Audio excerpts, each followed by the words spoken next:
නමස්කාර වේවා බුදුරුවනට සමදා බුදු හිමි සරණ යමි. නමස්කාර වේවා ධම්රුවනට සමදා සදහම් සරණ යමි. නමස්කාර වේවා සංඝරුවනට සමදා මහා සංඝ සරණ යමි. නමස්කාර වේවා තුනුරුවනට සමදා තිසරණ සරණ යමි. සාදු.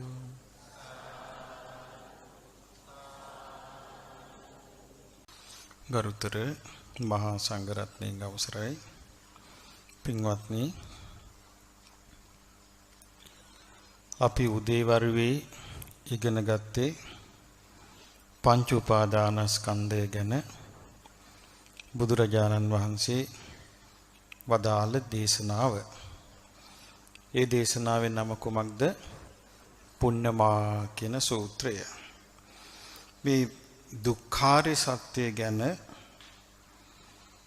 පංච උපාදානස්කන්ධය තුලින් විස්තර කරද්දී ඉති රූපං, රූපේ කියන්නේ මේකයි. ඉති රූපස්ස සමුදයෝ, රූපේ හටගන්නේ මෙහෙමයි. ඉති රූපස්ස අත්ංගමෝ, රූපේ නැති වෙන්නේ මෙහෙමයි කියලා රූපේ ගැන, වේදනාව ගැන, සංඥාව ගැන, සංස්කාර ගැන, විඥාන ගැන උන්වහන්සේ දේශනා කරද්දී උන්වහන්සේ දේශනා කළේ මිනිස්යන්ට පමණක් නෙවෙයි. උන්වහන්සේ දෙවියන්ටත් දේශනා කළා. බ්‍රහ්මයින්ටත් දේශනා කළා. මොකද දිව්‍ය ලෝකේ තියෙන්නේ පංච උපාදානස්කන්ධ. බ්‍රහ්ම ලෝකේ තියෙන්නේ පංච උපාදානස්කන්ධ. දිව්‍ය ලෝකෙත් පටිසම්පාදේ හැදෙනවා. බ්‍රහ්ම ලෝකෙත් පටිසම්පාදේ හැදෙනවා. ඉතින් සීහෝපම කියලා සූත්‍රයක් ඒ ගැන උන්වහන්සේ දේශනා කළා.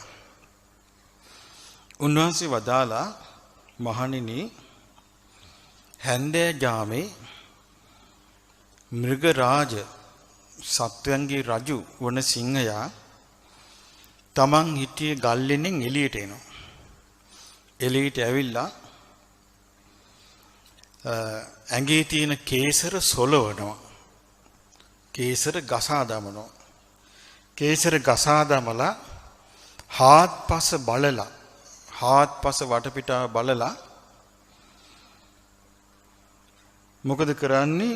3 යලක් සිංහනාද කරනවා. ගල්ලෙනින් එළියට ඇවිල්ලා ඇඟේ කේසර සොලවලා හාත්පස වටපිටාව බලලා 3 යලක් සිංහනාද කරලා කියනවා සිංහයා ගොදුරු හොයාගෙන යන්නේ. එතකොට මේ සිංහනාදය ඇහුණාම බොහෝ සත්වයෝ භයට තැති ගැනීමට පත් වෙනවා කියනවා. කොහොමද? බිල් නැත්තම් ගුල් ආශ්‍රය කරගෙන ඉන්න සත්‍ය ඔක්කොම ගුල් වලට රිංගනවා. වතුර ආශ්‍රය කරගෙන ඉන්න සත්‍ය වතුර ඇතුළට කිමිදෙනවා. වනය ආශ්‍රය කරගෙන ඉන්න සත්‍ය වන පඳුරු අස්සට රිංගනවා. ආකාශය ආශ්‍රය කරගෙන ඉන්න සත්‍යෝ පක්ෂීන් අහසට ඉගිලෙනවා. ඊට පස්සේ තියෙනවා යම්කිසි රජුරුවන්ගේ ඉන්නවනම් යම්කිසි ඇත්තු ගම් නියංගම් වල රාජකාරී කටයුතු සඳහා දාපු ඇත්තු ඉන්නවනම් ඒ කණුවල ගැට ගහපු ඇත්තු අර සිංහ නාද යහුණාම බය වෙලා බෙටි හලාගෙන දන්වැල් කඩාගෙන ඇත්තු සීසීකඩ දුවනවා.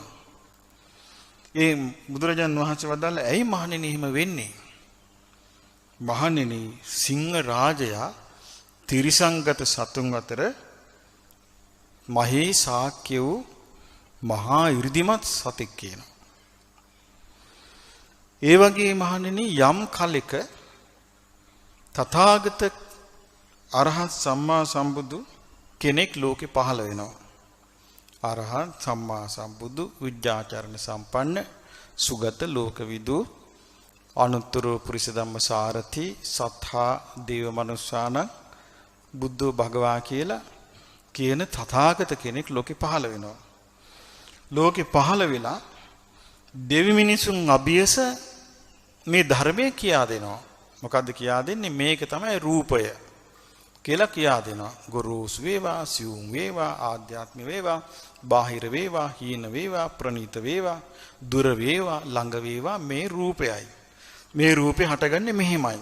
මේ රූපේ නැති වෙන්නේ මෙහෙමයි කියලා මේ පංච උපාදානස්කන්ධේ මේකයි.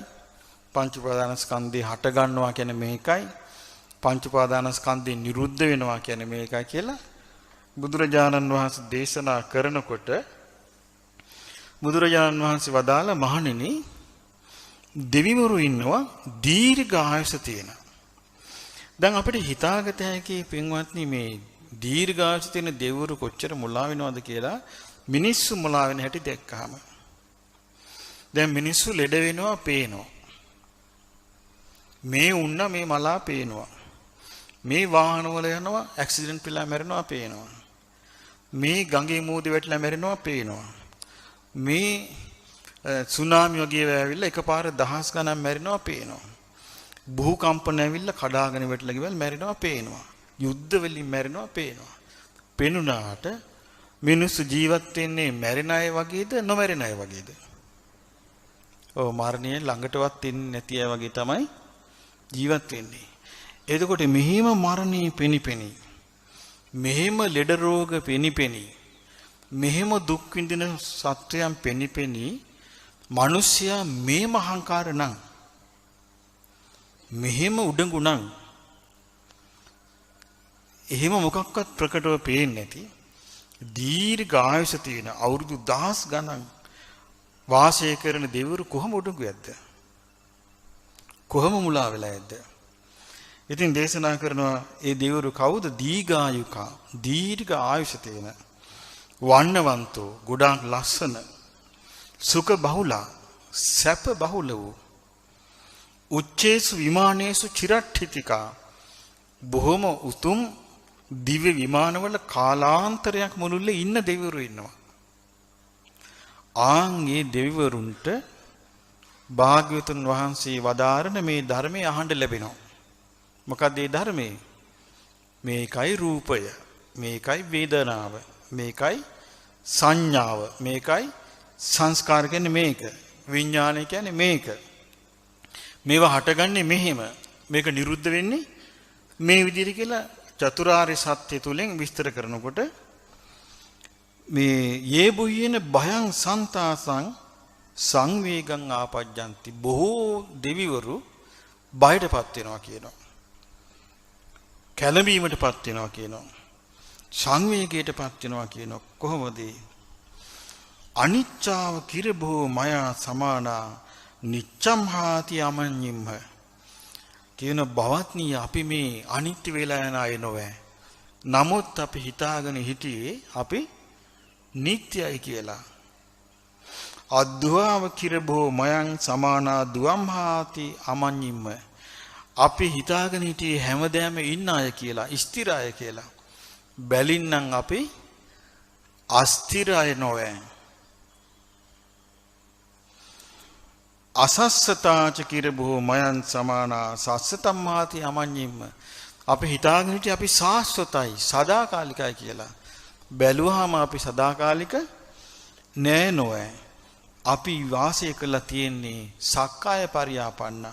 සක්කාය පරියාපන්න කියන්නේ මේ උපාදානස්කන්ධ පහ මමයේ මාගේ ආත්මය කියලා නොවේ අපි හිතාගෙන හිටියේ.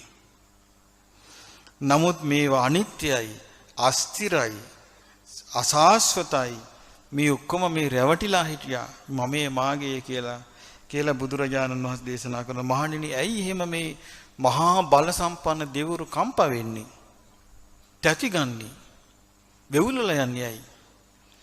එතකොට අපිට තේරෙනව නේද තථාගත කෙනෙක් මේ ලෝකයට කොහොමද මේ ධර්මයේ දේශනා කරලා තියෙන්නේ කියලා. දැන් අපිට හිතෙන්නේ මේ මිනිස්සු කීප දෙනෙකුට විතරක් දේශනා කරපු එකක් කියලානේ. දැන් බලන්න මේ දීර්ඝායුෂ තියෙන දිව්‍ය ලෝකවලට උන්වහන්සේ ධර්මයේ කියලා තියෙනවා. මේ උන්වහන්සේ දේශනාවක්. ඉතින් අහන මහණෙනි ඇයි මේ දෙවිවරු මෙහෙම තැති අරන් කම්පා වෙලා මේ කඩ හඬා වැටෙන්නේ? කියන මහණෙනි තථාගතයන් වහන්සේ දෙවි මිනිස් සහිත ලෝකේ මහානුභාව සම්පන්න මහා හිර්දිමත් කෙනා කියනවා. ඊර්වසි බුදුරජාණන් වහන්සේ ගාථාවක් දේශනා කරනවා යදා බුද්ධෝ අභිඤ්ඤාය ධම්මචක්කං පවත්තති.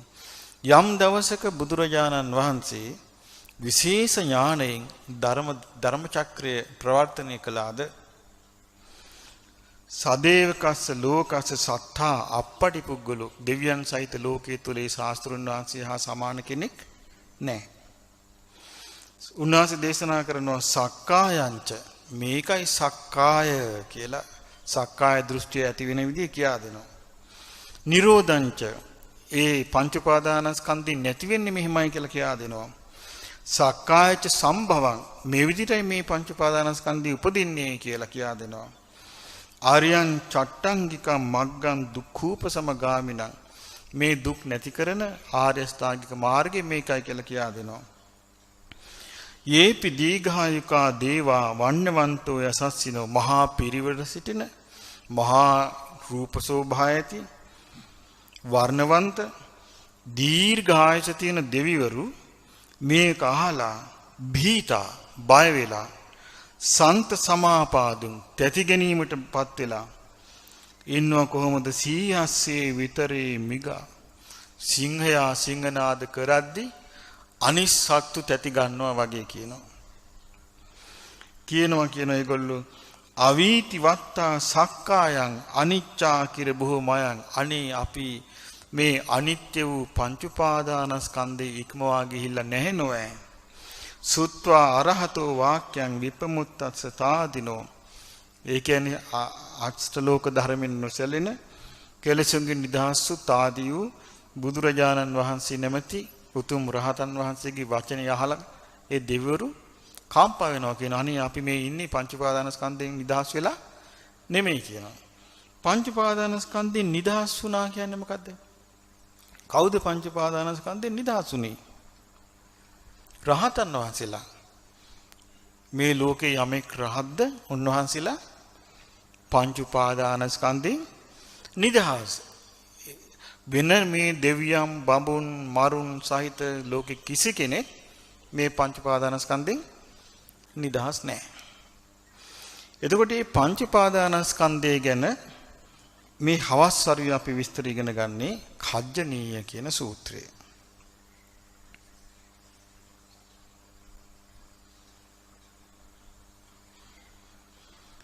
ඔබ දන්නවා ඥාන තුනක් සඳහන් කරනවා ධර්මයේ ත්‍රිවිද්‍යාව කියලා. මොනවද මේ ත්‍රිවිද්‍යාව? පුබ්බේ නිවාසානුස්සති ඥානෙ, ක්ෂුතුපපාත ඥානෙ, ආසවක්ඛය ඥානෙ.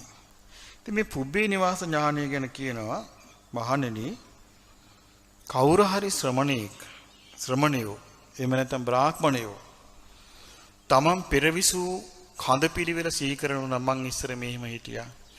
මං ඉස්සර දෙවි කෙනෙක් වෙලා හිටියා. මං ඉස්සර තාපසයෙක් වෙලා හිටියා. මං ඉස්සර මුවෙක් වෙලා හිටියා. මං ඉස්සර කුරුල්ලෙක් වෙලා හිටියා කියලා මොන හරි සීකරනවා කියමු. සීකරන්නේ පංච උපාදානස්කන්ධ කියනවා. අතීතේ නිරුද්ධ වෙලා ගිය පංච උපාදානස්කන්ධයක් කියනවා සීකරන්න මං දැන් හරි අපි සීකරනවා කියමු. අපි කියනවා අපි පොඩි කාලේ මෙව්වා කෑවේ කියලා කියනවා නේද අපි? ඒ රූපස්කන්ධයක් නෙමෙයි සිහි කරන්නේ කාපුවා. අපි පොඩි කාලේ මෙව්ව ඇන්දේ. ඒ රූපයන් නෙමෙයි සිහි කරන්නේ. අපි පොඩි කාලේ හරි සතුටින් හිටියා. ඒ මොකද්ද සිහි කරන්නේ? වේදනාව, විඳීම. අපි පොඩි කාලේ අසවල හඳුරනවා අපේ ගෙවල් තිබුණේ අර පළාතේ, අපේ ගම් මේ පළාතේ. දැන් එතන කුඹුර නෑ. දැන් ඒක උඩින් පාරක් ගිහිල්ලා. අපි කියනව නේද ඒවා? ඒ මොකද්ද සිහි කරන්නේ? සංඥාව. අපි පොඩි කාලේ මේවා කෑවේ බිවි. අපි මෙහෙම සෙල්ලම් කළා. අපි මෙහෙම ඔන්සිලි පැද්දා. අපි මෙහෙම රණ්ඩු කළා. අපි කියන මොනවද මේ සී කරන්නේ? සංස්කාර. මේ විදිහට එක්ක පංච උපාදානස්කන්ධ සී කරන්නේ, එක්ක පංච උපාදානස්කන්ධයන්ගෙන් එකක්. ඉතින් බුදුරජාණන් වහන්සේ වදාලා මේ විදිහට දැන් අපි මේ ජීවිතෙත් එහෙම සී කරන්නේ. එතකොට පෙර ආත්මෙත් එහෙම සී කරන්නේ. දැන් බලන්න පින්වත් හිතලා දැන් පෙර ආත්මය ගැන සාමාන්‍ය මිනිස්සු වාසනේ පෙර ආත්මය ගැන විස්තර දැනගන්නනේ. මිනිස්සුන්ට කවුරු හරි කිව්වොත් ඔබේ පෙර ආත්මය ගැන විස්තර අසවල් තැන කියනවා. කියලා ඔබ යන්නේ නැද්ද එතනට මම පෙර ආත්මේ කවුරු වෙලා හිටියද කියලා අහගන්න. යනවනේ. ඊට පස්සේ කියව දැන් ඔබ සියලු දෙනා යනවා. ගියාම පෙර ආත්මේ කියනවා ඔබ සියලු දෙනා රාජකන්‍යාව වෙලා හිටියා. පිරිමියාට කියන රාජකුමාරවරු වෙලා හිටියා. ඉතින් ඔබ ඇවිල්ලා කියනවා අනේ මට මේ ආත්මය තමයි වණ ඇත්තේ. මම පෙර රජපෞලක හිටපු එකක්. මං රජපෞලක හිටපු එකෙක් කියලා කියනවා. නමුත් මේ මොකක්ද ඒ කතා කරන්නේ? අනිත්‍ය වෙලා ගිය රූපයක් ගැන. අනිත්‍ය වෙලා ගිය විඳීමක් ගැන. අනිත්‍ය වෙලා ගිය සංඥාවක් ගැන. අනිත්‍ය වෙලා ගිය සංස්කාර ගැන. අනිත්‍ය වෙලා ගිය විඥාන ගැන. ඒව ගැන හිතලා ආයමත් අපි ඒක ප්‍රාර්ථනා කළා කියලා වැඩක් නැහැ. ඉතින් බුදුරජාණන් වහන්සේ වදාලා පෙරවිසු කඳ පිළිවෙල ගැන කල්පනා කරන කෙනාත් ඉස්සර මම මෙහෙම හිටියා කිය එක්ක සී කරන්නේ රූපස්කන්ධය කියනවා. රූපය කියනවා. ඊළඟට සී කරනවා කියනවා මම මෙහෙම සැප වින්දා, මම මෙහෙම දුක් වින්දා, මම මේ ආකාරයට වින්දා කිය සිහි කරනවා කියන. ඒ සිහි කරන්නේ වේදනාව කියනවා. මම මේ වගේ කෙනෙක් වෙලා හිටියා, මම මෙහෙම රූපේ හිටියා, මම උසට හිටියා, එහෙම නැත්නම් මම කෙට්ටුවට හිටියා, මම කළුවට හිටියා, මම සුදුවට හිටියා. මේ මොනවද සිහි කරන්නේ? සංඥාව සිහි කරන්නේ. සංඥාව. මට ඒ කාලේ කවි කියන්න පුළුවන් වුණා, නටන්න පුළුවන් වුණා, පීනන්න පුළුවන් වුණා. මම මෙහෙම කරා කියලා කියනවා. ඒ මොකද්ද සිහි කරන්නේ? තමන් කර කියාපු දේවල් මේ විදිහට තමයි සිහි කරන්නේ. එතකොට ඒ කාලේ මම මේ ලෝකෙ හිටියා, අසල් ලෝකෙ හිටියා කියලා තමන්ගේ විඥානේ පිහිටපු තැන් තමයි මෙනෙහි කරන්න තියෙන්නේ කියනවා. ඊට පස්සේ දැන් එතකොට අපිට තේරෙනවා අතීතය ගැන අපි මොන විදියට කතා කළත් කතා කරන්න තියෙන්නේ අනිත්‍ය වූ දෙයක් ගැනද නිත්‍ය දෙයක් ගැනද? අනිත්‍ය බවට පත්වෙච්ච දෙයක් ගැනයි කතා කරන්න තියෙන්නේ. දැන් ඔබට උනන් කියන්න බලන් අපි ඉස්සර ධර්මශාලාවට එනකොට මෙතන නෙමේ ශාලාව තිබ්බේ, අර අතන ශාලාවක් තිබ්බේ, පොඩි ශාලාවක් තිබ්බේ, අපි මෙහෙම හිටියේ, අපි ඊට කලින් එනකොට පොල්ලතු ශාලාවක් තිබ්බේ කියලා කියන්න පුළුවන්. ඒ කියන්නේ මොකක් ගැනද? අනිත්‍ය වෙලා ගියපු රූපයක් ගැන. එතකොට එදා අනිත්‍ය වෙලා ගිය රූපේ දැන් වෙනස් වුණා කියලා මේ රූපේ නිට්ටයද? මේ රූපයත් අනිත්‍ය වෙලා යනවා. ඉතින් බුදුරජාණන් වහන්සේ දේශනා කරන ඕන්න බලන්න රූපේ ස්වභාවය. කිංච බික්ඛවේ රූපං වදේත. මහණෙනි ඇයි රූපේ කියන්නේ? අපි උදේ රූපේ තේරුවා. මොන විදිහට තේරුවේ? සතර මහා භූතයන්ගෙන් තමයි රූපේ කියන එක පැනවෙන්නේ කියලා. මොනවද සතර මහා භූත?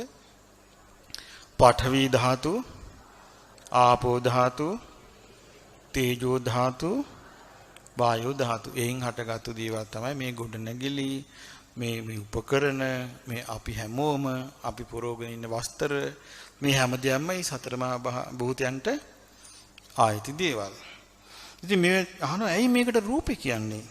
බුදුරජාණන් වහන්සේ විස්තර කරනවා රූපතීතිකෝ භික්ඛවේ තස්මා රූපන්ති උච්චති. මහණෙනි මේට රූපේ කියන්නේ බිඳී යන නිසා, සිදෙන බිඳින නිසා, නැසෙන නිසා. මොකෙන්ද බිඳලා යන්නේ? කේන රූපති. මොකෙන්ද බිඳලා යන්නේ? සීතේන පිරුප්පති. සීතලෙන් බිඳිලා යනවා. සීතලට මිනිස්සු මැරෙන්නේ නැද්ද? සීතලට මිනිස්සු මැරිලා යනවා. උන්නේන පිරුප්පති. රස්නෙට මිනිස්සු මැරිලා යනවා. දැන් මේ වෙද්දි ඉන්දියාවේ මේ රස්නෙට මිනිස්සු 300 පැන්නා. මරණු ගාන. එතකොට අර දුප්පත් මේ පැලවල් තියෙන්නේ. ඒ පැලවල් වල සමහර පැලවල ඉලුක් වහලා තියෙන්නේ. පොඩි පොඩි ඒවා තියෙන්නේ. දැන් නියම කරලා තියෙනවා ওই බිහාර් ප්‍රාන්තයේ ඉන්දියාවේ ආණ්ඩුවෙන් උදේ 6 ඉඳලා හවස 1 වෙනකන් උයන් දෙපා කියලා. කොච්චර රස්නේද කියන්නේ? ගෙදර ලිපවුලනක ඒ ගිනි ගන්නවා. ලිපවුලනකට ගිනි ගන්නවා. එච්චර රස්නේ. එතකොට රස්නේ මොකද්ද නැති වෙන්නේ? රූපේ. රූපෙ පිච්චිලා යනවා. ඒකට කැනඩාවේ ලැබුගින්නක් ඇවිල්ලා එහෙම විශාල ගම්මානයක්ම පිච්චිලා ගිහලා. ඔන්න බලන්න එතකොට රූපේ සීතලට විනාශ වෙනවා. දැන් ඔන්න අපි සීතලට පුරුදු නැති අය. අධික රස්නෙට පුරුදු නැති අය. දැන් මේ දවස්වල කියන්නේ නැද්ද එලි මහන ඉන්න එපා. සෙරප්පුන දාන්න එපා. කුඩ හේලන්න නැතුව ඉන්න එපා. එළිය ගොඩක් කළ වැඩ කරන්න එපා කියලා කියන්නේ නැද්ද? ඇයි හේතුව? මේ රූපේ විනාශ වෙන නිසා. රූපේ ස්වභාවය තමයි රුප්පති. බිඳිලා යනවා. ඊළඟට රූපේ එතකොට සීතලට බිඳිලා යනවා. රස්නෙට බිඳිලා යනවා. ඊළඟට jigacchāyapi ruppati. ඛණ්ඩ නැතුව ගියොත් මේ රූපේ බිඳිලා යනවා. පිපායාසපි ruppati. වතුර බොන්න නැතුව ගියොත් මේ රූපෙට මොකද වෙන්නේ? බිඳිලා යනවා. දංසමකස වාතාතප සිරින්සප සම්පස්සේන ruppati. මදුරු කෑවමත් බිඳිලා යනවා. ඩෙන්ගු හැදලා මැරෙන්නේ නැද්ද? මදුරු කෑවමත් බිඳිලා යනවා මේ රූපේ. විස වර්ග විස සත්තු කෑවමත් මේ රූපේ බිඳිලා යනවා. සර්පය කෑවමත් සර්ප විසටත් මේ රූපේ බිඳිලා යනවා. මේ විදිහට බිඳලා යද්දී අපිට පේනවා වතුරට ගිලිලා මැරෙනවා. ඔන්න වතුරෙන් මේ රූපේ බිඳිලා යනවා. වාහනවල චප්ප වෙලා මැරෙනවා. නොඒක ආකාරයට මේ රූපේ බිඳී යනවා. එතකොට එහෙනම් මේ සතර මහා භූතයන්ගෙන් හටගත්තු දෙයට රූපේ කියන්නේ මොකද? බිඳී යන නිසා. මොකද මේකට රූපේ කියන්නේ? පාලි වචනේ තමයි රුප්පති. රුප්පතිති රූපං. රූපය කියලා කියන්නේ බිඳී යන නිසා රූපයයි. කියන රුප්පතිති කෝ භික්කවේ තස්මා රූපන්ති උච්චති. මහණෙනි මේ බිඳී යන නිසායි මේට රූපය කියලා කියන්නේ. ඊළඟට බුදුරජාණන් වහන්සේ විස්තර කරනවා කිංච භික්කවේ වේදනං වදේත. මේ විඳීම කියලා කියන්නේ කුමක් නිසාද? වේදේ තීතිකෝ භික්කවේ තස්මා වේදනාති උච්චති. විඳින්නේය කියන අර්ථයෙන් තමයි වේදනා කියලා කියන්නේ. වේදනා කියන්නේ මොන අර්ථයෙන්ද? විඳිනවා කියන අර්ථයෙන්. මොකද්ද කෙනෙක් විඳින්නේ? සැප විඳිනවා. ඊළඟට දුක් විඳිනවා. ඊළඟට උපේක්ෂා විඳිනවා. මේ තුනම වින්දනය කරනවා. විඳිනවා. දුකත් විඳිනවා. සැපත් විඳිනවා. දැන් කායික දුක විඳිනවා. කායික සැප විඳිනවා. දැන් අපි ගත්තොත් ඔන්න අවුවේ ගිහිල්ලා හොඳටම මහන්සි වෙලා දවස් දෙකක් තුනක් වැඩ කරලා නාන්න නැතුව ඉන්නවා. එතකොට සැපද දුකද? දුක. ඔන්න ඊට පස්සේ හොඳට පොකුණක් හම්බ වෙනවා. හොඳට පොකුණේ එක හොඳ දොළ පාරක් හම්බ වෙනවා. මේ දොළ පාරේ හොඳට ගහක් යට හේවනේ මෙයා හොඳට දොලේ බැහැලා නානවා. නාලා ගොඩක් වෙලා දොලේ කිමිදිලා ඉඳලා ඔන්න ගොඩට ඇවිල්ලා ඇඟපත පිහදලා අර ගස් ඉවනේ ඉන්නවා. දැන් මොකක්ද තියෙන්නේ? සැපක්. ඉතින් අපිට මේ විදිහේ සැපවල ලැබිලා තියෙනවද නැද්ද? තියෙනවා. දුක් ලැබිලා තියෙනවද නැද්ද? තියෙනවා. ඒ දෙක නැතුව තියෙන අවස්ථා නැද්ද? තියෙනවා. ඒ විඳින විඳීම් වලට කියනවා වේදනා කියලා. වේදනා කියන්නේ මොකක් නිසාද? විඳිනවා කියන අර්ථයෙන්. මොකක්ද ඒකට කියන්නේ? විඳිනවා කියන අර්ථයෙන්. ඒවෙන් අපිට ගැලවෙන්න බෑ. මොකද ජීවිතය කියන්නේ ඕක. රූප සතරමා භූතයන්ගෙන් හටගත්තු දෙයක් තියෙනවා. විඳින දෙයක් තියෙනවා. කිංච භික්කවේ සංඤං වදේත. මහණෙනි සංඥාව කියන්නේ ඇයි? මොකක් නිසාද? සංඥාවේ කියලා කියන්නේ. සංජානාතීතිකෝ භික්කවේ තස්මා සංඥාති වුච්චති. හඳුන ගන්නවා කියන අර්ථයෙන් තමයි සංඥාව කියන්නේ. එතකොට මේකේ තියෙනවා හඳුනා ගන්න. කිංච සංජානාති මොකද්ද හඳුනගන්නේ? දැන් අපි කියනවා නීලම්පි සංජානාති. මේක කියනවා නිල් පාට හඳුන ගන්නවා. ආකහේ මොන පාටද? නිල් පාටයි. මානෙල් මල මොන පාටද? නිල් පාට. මොනරා දැන් මොනරා කියනකොටම ඔබට මොකද්ද හිතට මැවුනේ? නිල් පාට මොනරෙක්. එතකොට ඒ සංඥාව නීලම්පි සංජානාති නිල් පාට හඳුන ගන්නවා. පීතකම්පි සංජානාති කහ පාට හඳුනා ගන්නවා. ලෝහිතකම්පි සංජානාති රතු පාට හඳුන ගන්නවා. ඕදාතම්පි සංජානාති සුදු පාට හඳුන ගන්නවා. සංජානාතීතිකෝ භික්කවේ තස්මා සංඥාති වුච්චති. හඳුනා ගැනීමට තමයි සංඥාව කියලා කියන්නේ. එතකොට අපි හඳුන ගන්නවා ඇහෙන් හඳුනගන්නේ මොකද්ද? රූපේ. කනෙන් හඳුනගන්නේ මොකද්ද? ශබ්දේ. නාසයෙන් හඳුනගන්නේ මොකද්ද? ගන්ධ සුවඳ. දිවෙන් හඳුනගන්නේ මොකද්ද? රසය. කයෙන් හඳුනගන්නේ මොකද්ද? පහස. මනසෙන් හඳුනගන්නේ අරමුණු. එතකොට මේ විදියට හඳුන ගන්නවා. අර මහවංශේ තියෙනවා දකුණෙන් ආපු ලම්බකර්ණ වංශික රාජකුමාරවරු 3 දෙනෙක්. ඒ කියන්නේ සංඝබෝධි ඒ වගේම ගෝඨාභය තවත් කුමාරික නමක් තියෙනවා. ඒ 3 දෙනා අනුරාධපුරේ යනවා. අනුරාධපුරේ ඇවිදිනකොට අන්ධ මිනිස්සේ පාරයිනේ වාඩි වෙලා ඉන්නවා.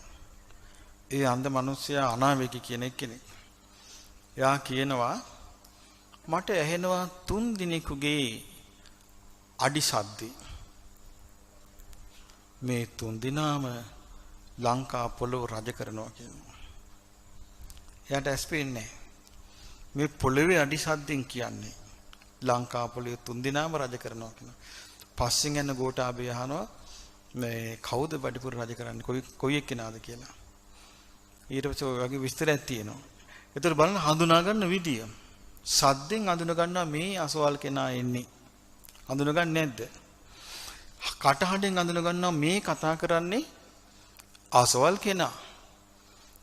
කියලා හඳුනා ගන්නවා. මේ විදියට හඳුනා ගන්නවා.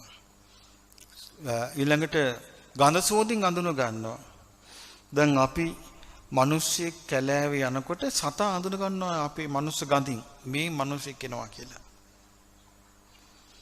ඒකේ ওই කැලෑවේ යන අය කියනවා ඒ හුලම් පාරට පිටුපාලා කියන ඒගොල්ලෝ යන්නේ.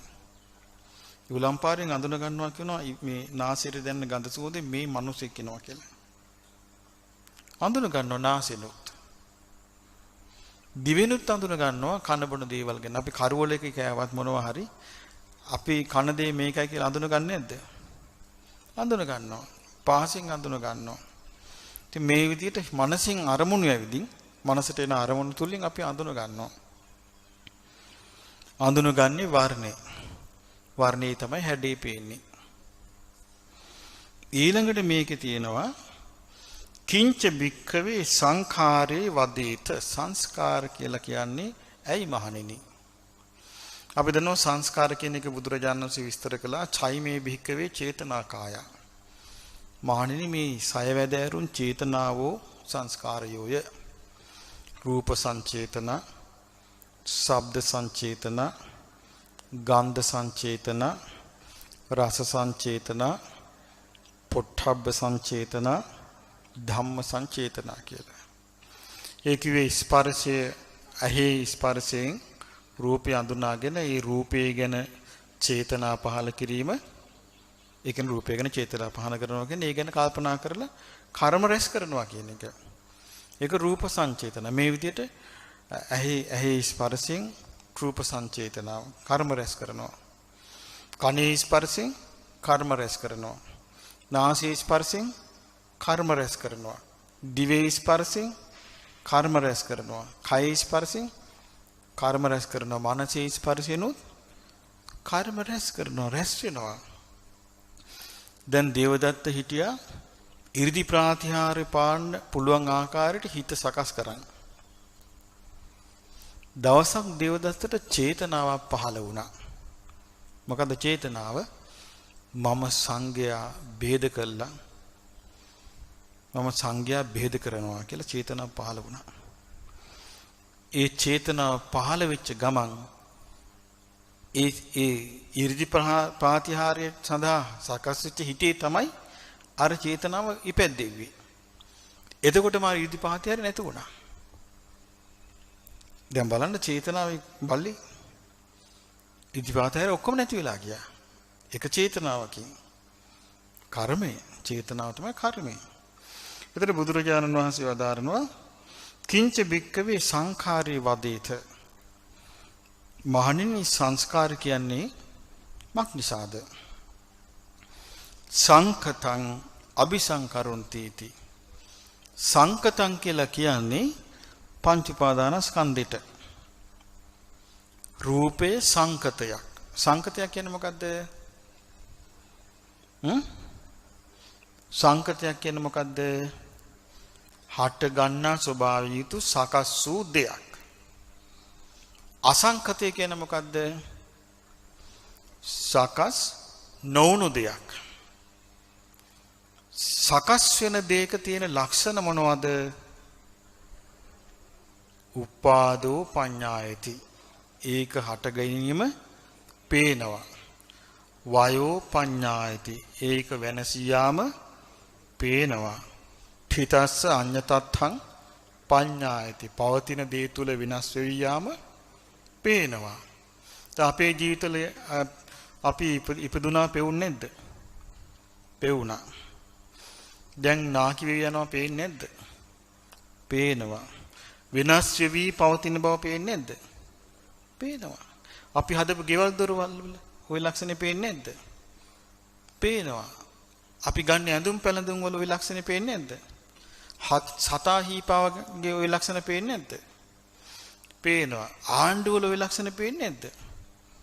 පේනවා. යාන වාහන වල ওই ලක්ෂණ පේන්නේ නැද්ද? හැම එකකම පේනවා ලක්ෂණي. දැන් මෙතන බුදුරජාන් වහන්සේ කියන්නේ පංච උපාදානස්කන්ධ ගැනයි. එතකොට මෙතන උන්වහන්සේ දේශනා කරනවා සංඛතය. සංඛතය කියේ පංච උපාදානස්කන්ධේ අபிසංකරොන්ති इति. නැවත සකස් කිරීම. එතකොට කර්මයේ රැස් කරලා මොකද්ද අපි කරන්නේ? නැවත ලබා ගැනීම, නැවත සකස් කිරීම. කර්මයක් රැස් කරනකොට මොකද්ද වෙන්නේ? නැවත සකස් කිරීමක්. එතකොට ඒක නිසා සංගතං අபிසංකරොන්ති इति භික්ඛවේ තස්මා සංඛාරාති බුච්ඡanti. සංකතේ ආයමත් සකස් කරන නිසා සංස්කාර කියලා කියනවා. මොකද්ද සකස් කරන්නේ? කිංච බික්කවේ සංකතං අபிසංකරොන්ති.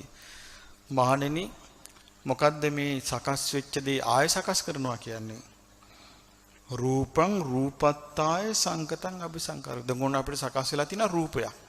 සතර මහා භූතයන්ගෙන් හටගත්ත දෙයක් තමයි දැන් අපි මම කියලා කියනවා. දැන් අපි නමක් කියන කීම විසාකා, සුමන, කුමාර, තිස්ස මොකක් හරි නමක් කියනවා. නමක් කියන්නේ රූපයකටනේ. එතකොට යා ඒ රූපය තුලින් යා මැල්ල ගියට පස්සේ මුකුත් නැද්ද? නැත්නම් වෙනත් රූපයක් යා ආයි ගන්නවද? ආයි රූපයක් යාට ලැබෙන. මොකෙන්ද ලැබෙන්නේ? කර්මානුරූපව. කර්මානුරූප ආයාට රූපයක් ලැබෙනවා. එක්ක සත්තු අතර ගිහිල්ලා උපදිනවා. එහෙම නැත්නම් නිරේ ගිහින් උපදිනවා. එහෙම නැත්නම් പ്രേත ලෝකෙ ගිහින් උපදිනවා. අසුර ලෝකෙ උපදිනවා. එහෙම නැත්නම් ආය මනුස්ස ලෝකෙ උපදිනවා. එහෙම නැත්නම් දෙවියන් අතර උපදිනවා. රූපෙන් ගැලවිලා යන්නේ නැහැ. රූපයක ඉඳලා රූපයක්ම හදනවා. ඒකයි සංස්කාර කියන්නේ. රූපං රූපත්තාය සංකතං අபிසංකරෝති इति. නැවත මේ රූපයක් හැදෙන ස්වභාවය මම කිව්ව එක දැන් එහෙම තියාගෙන අපි මේ බණ පොඩ්ඩක් අහලා අපි කිව්වොත් නෑ නෑ මට නම් උපදින්න ඕනේ නෑ. අපි ආ දිවි ලෝකෙට යන්න කියන ඕන් දැන්. එතකොට දිවි ලෝකෙල මට නම් යන්න බෑ. සංසාරේ තව දිග් ගහනවා. දැන් අපි මෙහෙම කතා කර කර හිටියා කියලා මේ සංකතයේ අபிසංස්කරණය වෙන එක නවතිනවද? නෑ නේ. ඒක නවතින්න නම් රහත් ඵලයටපත් වෙන්න ඕනේ. රහතන් වහන්සේට සංකතං අபிසංකරෝති සංඛාරා කියන එක නෑ. අනිත් සියලු දෙනාට තියෙනවා. රහතන් වහන්සේලාගේ චිත්ත ස්වභාවයට කියන්නේ මොකද්ද? විසංඛාරගතං චිත්තං. සංස්කාර රහිත බවට පත් වූ සිත. අනිත්‍යය ඔක්කොටම සංස්කාර සහිතයි. සකස් වෙවි යනවා. රූපය ආය රූපයක් වෙන සකස් වී යනවා. එහෙම තමයි අපි ඇවිල්ලා ඉන්නේ. අර එක ජාතක කතාවක තියෙනවා ඔය සවැත් නුවර එක පෞල් කාර්යයක් වයසකට ගියපු මහලු අප්පච්චි කෙනෙක් බණ අහලා තීරණය කළා මහාන වෙන්න. තීරණය කළා මහාන වුණා. පැවිදි වුණා. දානෙට ගියාම දැන් ඔන්න සමහර දවස්වලට හොඳට දානි ලැබෙන්නේ නැහැ. මොනවා හරි කෙනිසි ආහාර සමහර බත් ටිකක් විතරක් හම්බ වෙනවා.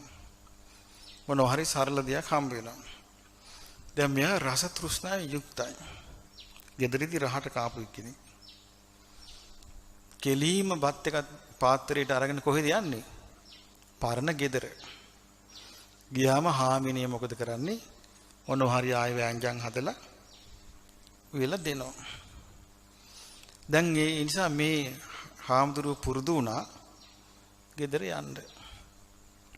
කාලයක් ගියාම හාමිනේට හිතුණා මේක හරියන්නේ නැහැ මේක හරි තේරුම් නැති වැඩ මම මේ උය දෙනවා මෙයා වෙන තැනක මං වෙන තැනක කියලා හාමිනේ කල්පනා කළා ගෙදර කට්ටියට කිව්වා අපි මේකේ මොකක් හරි උපායක් කරන්න ඕනේ කියලා එදා උත්සවයක් වගේ ලෑස්ති කළා හාමිනේ ගේ පිටිපස්සේ කැවුම් හදනවා.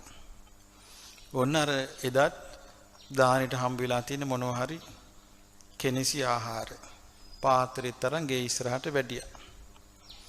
එතකොට දුවලා ගිහිල්ලා මිනිස්සු කිව්වා මේ හාඳුරුනම පින්ඩ පාත වැඩලා කිව්වා. අනේ කියන්න මුකුත් නැහැ කියලා කියන්නේ වෙන තැනකට වඩින්න කියන්න කිව්වා. දැන් ගිහිල්ලා කිව්වා අද මුකුත් නැහැ වෙන තැනක වඩින්න. එතකොට මේ බලාපොරොත්තු උත්තරයක්ද මේ ලැබුණේ? ඇයි වෙනදා ගියාම හාමිනි දුවන් වෙලා වඩින්න කියලා පාත්‍රය අරගෙන මේ හදාපු දානි දෙනවනේ. දැන් මුන්නාන්සේ වඩින්නේ නැහැ. ඊට පස්සේ ආයෙ ගිහින් කිව්වා මේ අපි කිව්වා අහන්නේ නැහැ නේ. ඒ හාඳුර හිටගෙන ඉන්නවා තාම කේ ඉස්සරහා කිව්වා. අනේ එහෙනම් ගෙට වඩින්න කියන්න කිව්වා. ටිකක් වෙලා ඉඳලා හාමිනේ දුවගෙන එනවා. එවල කියන හාපේ මේ අපේ ළමයි ඉන්නේ තාත්තා නෝයි. කලෝම් දැන් ඔහි ඒ සවැත් දුවරම එහෙනම් ඔහි පිරිනුවම් පාන්න කියනවා. දැන් බලන්න කිව්නේ මං තනි වෙලා මම මේ ළමයිත් එක්ක කරගහගෙන මේක කරන්න ඕනේ. මට බෑ මේක කරන්න. මං වෙන මිනිහෙක් එක්ක යනවා මට නම් බෑ කියන මේ වැඩි. මේ පලාතම දාලා යනවා කියන ඔහේ ඕන විදියකට දානි හදා ගන්නවා කියලා. හිතපත් ගාල වෙනස් වුණා. අර හාඳුර කිව්වා උපාසිකාව බය වෙන්න එපා මං එනවා. ඔව් මං එනවා බය වෙන්න එපා කිව්වා.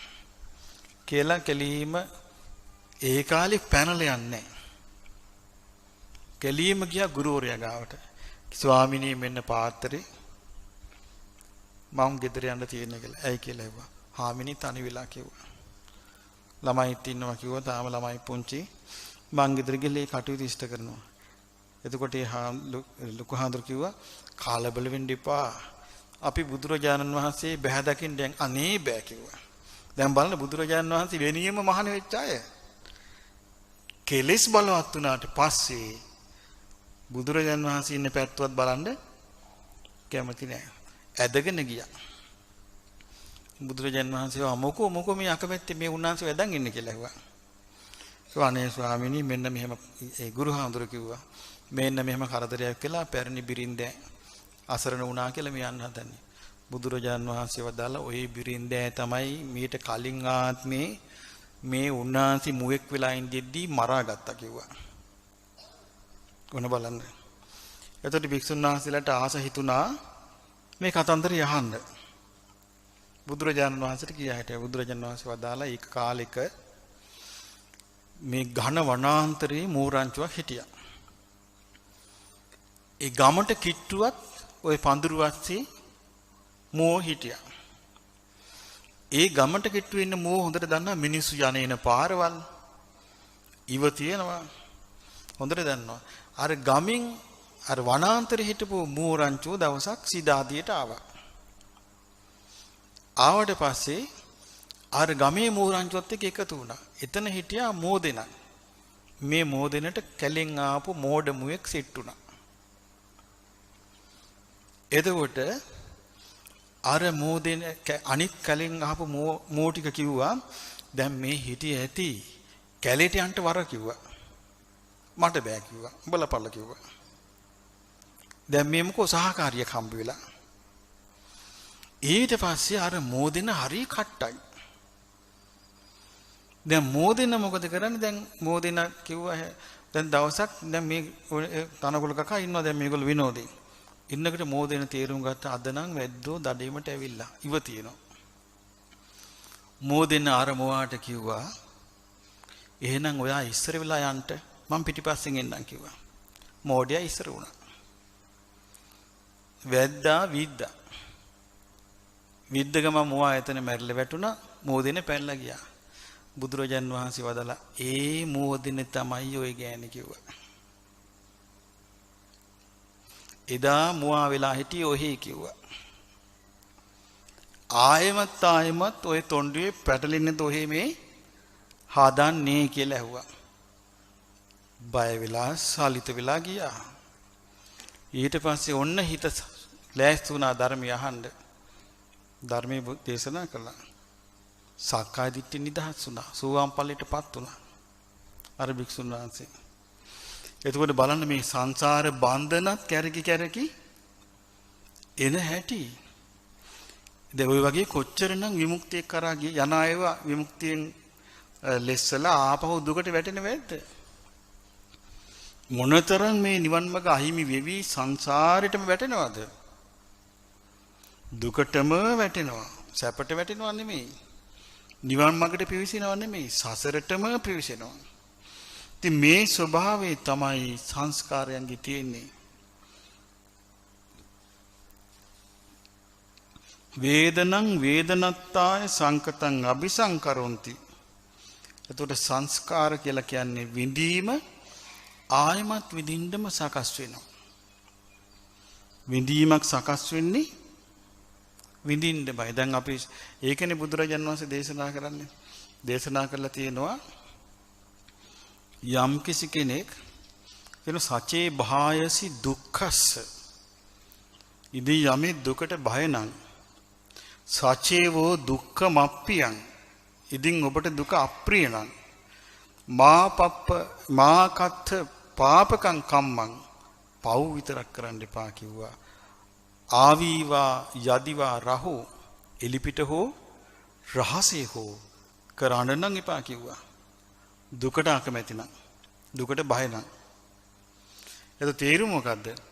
යම් කිසි කෙනෙකුට දුක් වේදනාවක් දුන්නොත් පීඩාවක් කළොත් ඒක ආපහු ලැබෙන වේදනං වේදනත්තාය සංකතං අபிසංකරොන්ති. සංඥං සංඤත්තාය සංඥාවෙන් සංඥාවෙන්ම සංස්කෘතිය. එක්තරා කුමාරිකාවක් ඒ මාලිගයට සිටු මාලිගයට භික්ෂුණීන් වහන්සේලා කීප නමක් වැඩියා. ඒ භික්ෂුණිය රහතන් වහන්සේ නමක්. රහත් භික්ෂුණිය. තරුණ කුමාරිකාවක් හිටියා අහංකාර. ඒ භික්ෂුණියට කිව්වා ඕන භික්ෂුණිය මට අන්න අර ගෙනත් දෙන්න කිව්වා. ඒ ගෙදර තිබිච්ච මොකක් හරි භාණ්ඩයක්. භික්ෂුණිය කල්පනා කළා දැන් මම මේකට ගෙනින් නොදුන්නොත් මොකද වෙන්නේ? මෙතුමිය මං කරේ මේ කුමාරි ද්වේෂය ඇති කර ගන්නවා. ද්වේෂ ඇති කරගත්තොත් නිරේ යන්න හේතු වෙනවා. මං ගිහින් දුන්නොත් නිවන් දකින්නකම 16ක් තමයි කිව්වා. කමන්නේ නිරේ යනට වඩා හොඳ නේ කියලා ගිහින් දුන්නා. ඒ තමයි කුජුත්තරා. දැන් බලන්න ඒ කියාපු සුළු දේ කොච්චර දිගටකට යනවද? කොච්චර යනවද? ඒකනේ කියන්නේ දේශනාවේ තියෙන අනුන්ට ඇදකුද බලන් ඉපා කියනවා. අන්න අසවලා යන්නේ මෙහෙමයි කියලා ඇද කරලා පෙන්නනයි නැද්ද? අසවලා කතා කරන්නේ මෙහෙමයි කියලා නහය මුක්කම් කරලා කතා කරනවා. අසවලා මෙහෙමයි කරන්නේ කියලා කතා කරනවා. අර කියන්නේ මෙහෙමයි කියලා ගිහිල්ලා පෙන්නනවා. පෙන්නලා කට්ටියත් එක්ක hina වෙනවා. අරකට මේකයි උනේ කියලා පෙන්නලා hina වෙනවා. අද මිනිස්සු මේවා කරනවද නැද්ද? කරනවා. මොකද්ද කරන්නේ? සංඥාව අභිසංස්කරණය කරනවා. ආයමත් එයාට ඒක ලැබෙනවා. අනුන්ගේ ඇදේ කියන කෙනාට ඒක Tamanට ලැබෙනවා. කොරග ගහ ගිහිල්ලා අසවලා මෙහෙමයි යන්නේ කියපෙක් කෙනාට Tamanට තමයි කොර ගහන්න වෙන්නේ ඊළඟ ආත්මේ. ඇඟ ඇද කර ගියපෙක් කෙනාට Tamanට තමයි වෙන්නේ. ඇස්සපර කෙනෙක් දිහා බලලා මේ මෙහෙමයි අරකගේ බැල්ම කියලා පෙන්වන එක Tamanගේ ඇස් තමයි වාපර වෙන්නේ. සංඥං සංකතං අபிසංකරෝති. සංස්කාරයත් එහෙමයි. දුන්නොත් යමක් ඒ දීප විදියට ලැබෙනවා. ඒ දේශනාව විස්තර කරන්න කොහොමද? යාදිසං වපති බීජං තාදිසං හරතේ ඵලං. යම් ආකාරයකද බීජු අපුරන්නේ ඒ ආකාරයට ඵල ලැබයි. කල්යාණකාරී කල්යාණ දේ කරන කෙනාට කල්යාණ දේ ලැබෙනවා. පාපකාරීච පාපකං. පව් කරන කෙනාට පවිතු දේ ලැබෙනවා. සංකතං අபிසංකරොන්ති. සංකතය එතකොට සංකාරේ සංකාරත්තාය සංකතං අபிසංකරෝති. සංස්කාර වීම පිණිසම සංකතය ලැබෙනවා. ඊළඟට තියෙනවා විඥානයක් පිණිස සංකතය සකස් වෙන්නේ. ඒ කියන්නේ දැන් අපි මේ විඥානය අපිට 6 වැදෑරුම් විඥානය හට ගන්නව නේද? ඇහි හට ගන්නවා විඥානය. තව කොයිද හටගන්නේ?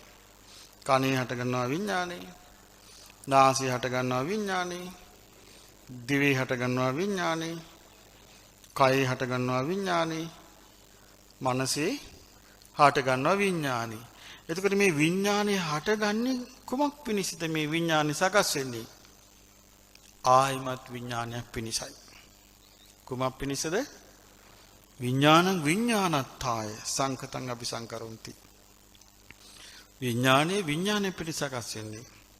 එතකොට මේ ඒ කියන්නේ පංච උපාදානස්කන්ධේ නැවත උරුම කරලා දීම තමයි සංස්කාරයකින් කරන්නේ. එතකොට බුදුරජාණන් වහන්සේ දේශනා කරනවා කිංච භික්කවේ විඥානං වදේත. මහණෙනි විඥානය කියන්නේ ඇයි? විජානාතීතිකෝ භික්කවේ තස්මා විඥානන්ති වොච්චති. විශේෂයෙන් දැනගන්නවා කියන අර්ථයෙන් තමයි විඥානය කියන්නේ. මොකද්ද විශේෂයෙන් දැනගන්නේ? අම්බිලම්පි විජානාති. ඇඹුල් බව දැනගන්නවා. දැන් බලන්න උන්වහන්සේ දී උපමාව. අපි සාමාන්‍යයෙන් කිව්වේ කොහොමද? දිවට රස දැනගැනිල්ල විඥානය කරන්න කියලා. දැන් මේ රසයක් ගැන විස්තර කරන්නේ. ඇඹුල් බව දැනගන්නවා. ඊළඟට තිත්ත බව දැනගන්නවා. අපි කියමු කරවිල කෑල්ලක් කටේ තිබ්බොත් මොකක්ද දැනගන්නේ? තිත්තයි කියලා දැනගන්නවා. බිලින්ගෙඩියක් හැපුවොත් ඇඹුල් කියලා දැනගන්නවා. කටුකම්පි විජානාති. කටුක දෙයක් නම් කටුකයි කියලා දැනගන්නවා. මිහිරි දෙයක් නම් පැණි වගේ දෙයක් නම් පැණි රසයි කියලා දැනගන්නවා. ඊළඟට කාරිකම් කර රස තියෙන දේ කර රහයි කියලා දැනගන්නවා. අකාරිකම්පි කර නැති දේ කර නැහැ කියලා දැනගන්නවා. ලෝණකම් ලුණු රස දැනගන්නවා. එහෙනම් ඒ දැන් රස වෙනම දැන. රස කියන එක අපි දන්නවා අපි කියන්නේ දිවයි රසයයි විඥානය කියලානේ. නමුත් මෙතන විඥාණයෙන් තමයි මේ වෙනස්කම හඳුනගන්නේ. ලුණු නැත්තම් ලුණු නෑ කියලා දැනගන්නවා මේ රසයට. මේ රසයට ලුණු වැඩි නම් ලුණු වැඩි කියලා දැනගන්නවා. මේ දැනගන්නේ මොකෙන්ද? විඥාණයෙන්. දැන් මේ සිද්ධියේ ස්වභාවය මේ වෙන නිසා තමයි මේ සිද්ධිය මේ විදිහට වෙනකොට අපිට මේක වින්ගෙන් වශයෙන් නෙමෙයිනේ පින්වත්නි අපි මේක අල්ලගන්නේ. අපිට ඔක්කොම එකට මේ ලැබෙන්නේ. එතකොට මොකද වෙන්නේ? අපි මුලා වෙනවා. මුලා වෙලා හිතනවා මොකද්ද මේ මගේය. මම දකිමි. අපි බලන්නේ මම බලනවා කියලා නේ. මම අසමි.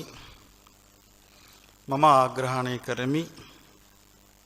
මම රස විඳිමි. මම පහස ලබමි. මම සිතමි කියලා නේ. නමුත් වෙන්නේ එහෙම එකක් නෙවෙයි. ඒකයි අපිට මේක අවබෝධ කරගන්න අසීරු.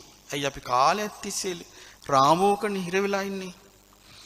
ඒ නිසා අපිට මේ ස්වභාවයක් මෙහෙම වෙනවා කියන කාරණේ තේරුම් ගන්න බෑ. ඇතුලෙන් උදව්වකුත් නැන්නේ.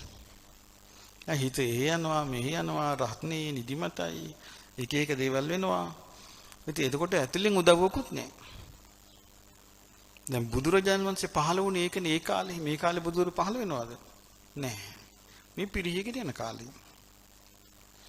මේ කාලේ වෙන්නේ බුදුරු පහළ වීම නෙමෙයි තියෙන ටිකත් අතුරු දහන් වෙවි අනේක. තියෙන ටික අවුල් වෙවි අනේක. පටලවි අනේක. අන්තිමට කාලයක් ගිහිල්ලා ඔක්කොම කියන්නේ අපිට ඕක වැඩක් නෑ. අපිට නිකන් දෙමාපියන්ට සලකගෙන නිකන් කාලා බීලා ඉන්න හැටි කාටවත් වරදක් නැති ඉන්න හැටි දැනගත්තාම ඇති කියලා. ඒ මට්ටමේ මිනිස්සු නැද්ද? ඉන්නවා. අනේ අපිට ඉතින් එන්න ඕනේ කියන කල්පනාවක් හොයන්නේ බොහොම සුළු පිරිසක්. දැන් කියන්නේ බුදුරජාන් වහන්සේ දේශනා කළා තියෙනවා මනස ලෝකේ ඉන්න ජනගහනේ නියපොතරගත් පස් ටික වගේ කියලා. මහා පොළොව වගේ කියනවා සත්ත්ව ලෝකේ, പ്രേත ලෝකේ, නිරය, තිරිසන් ලෝක ආදිය.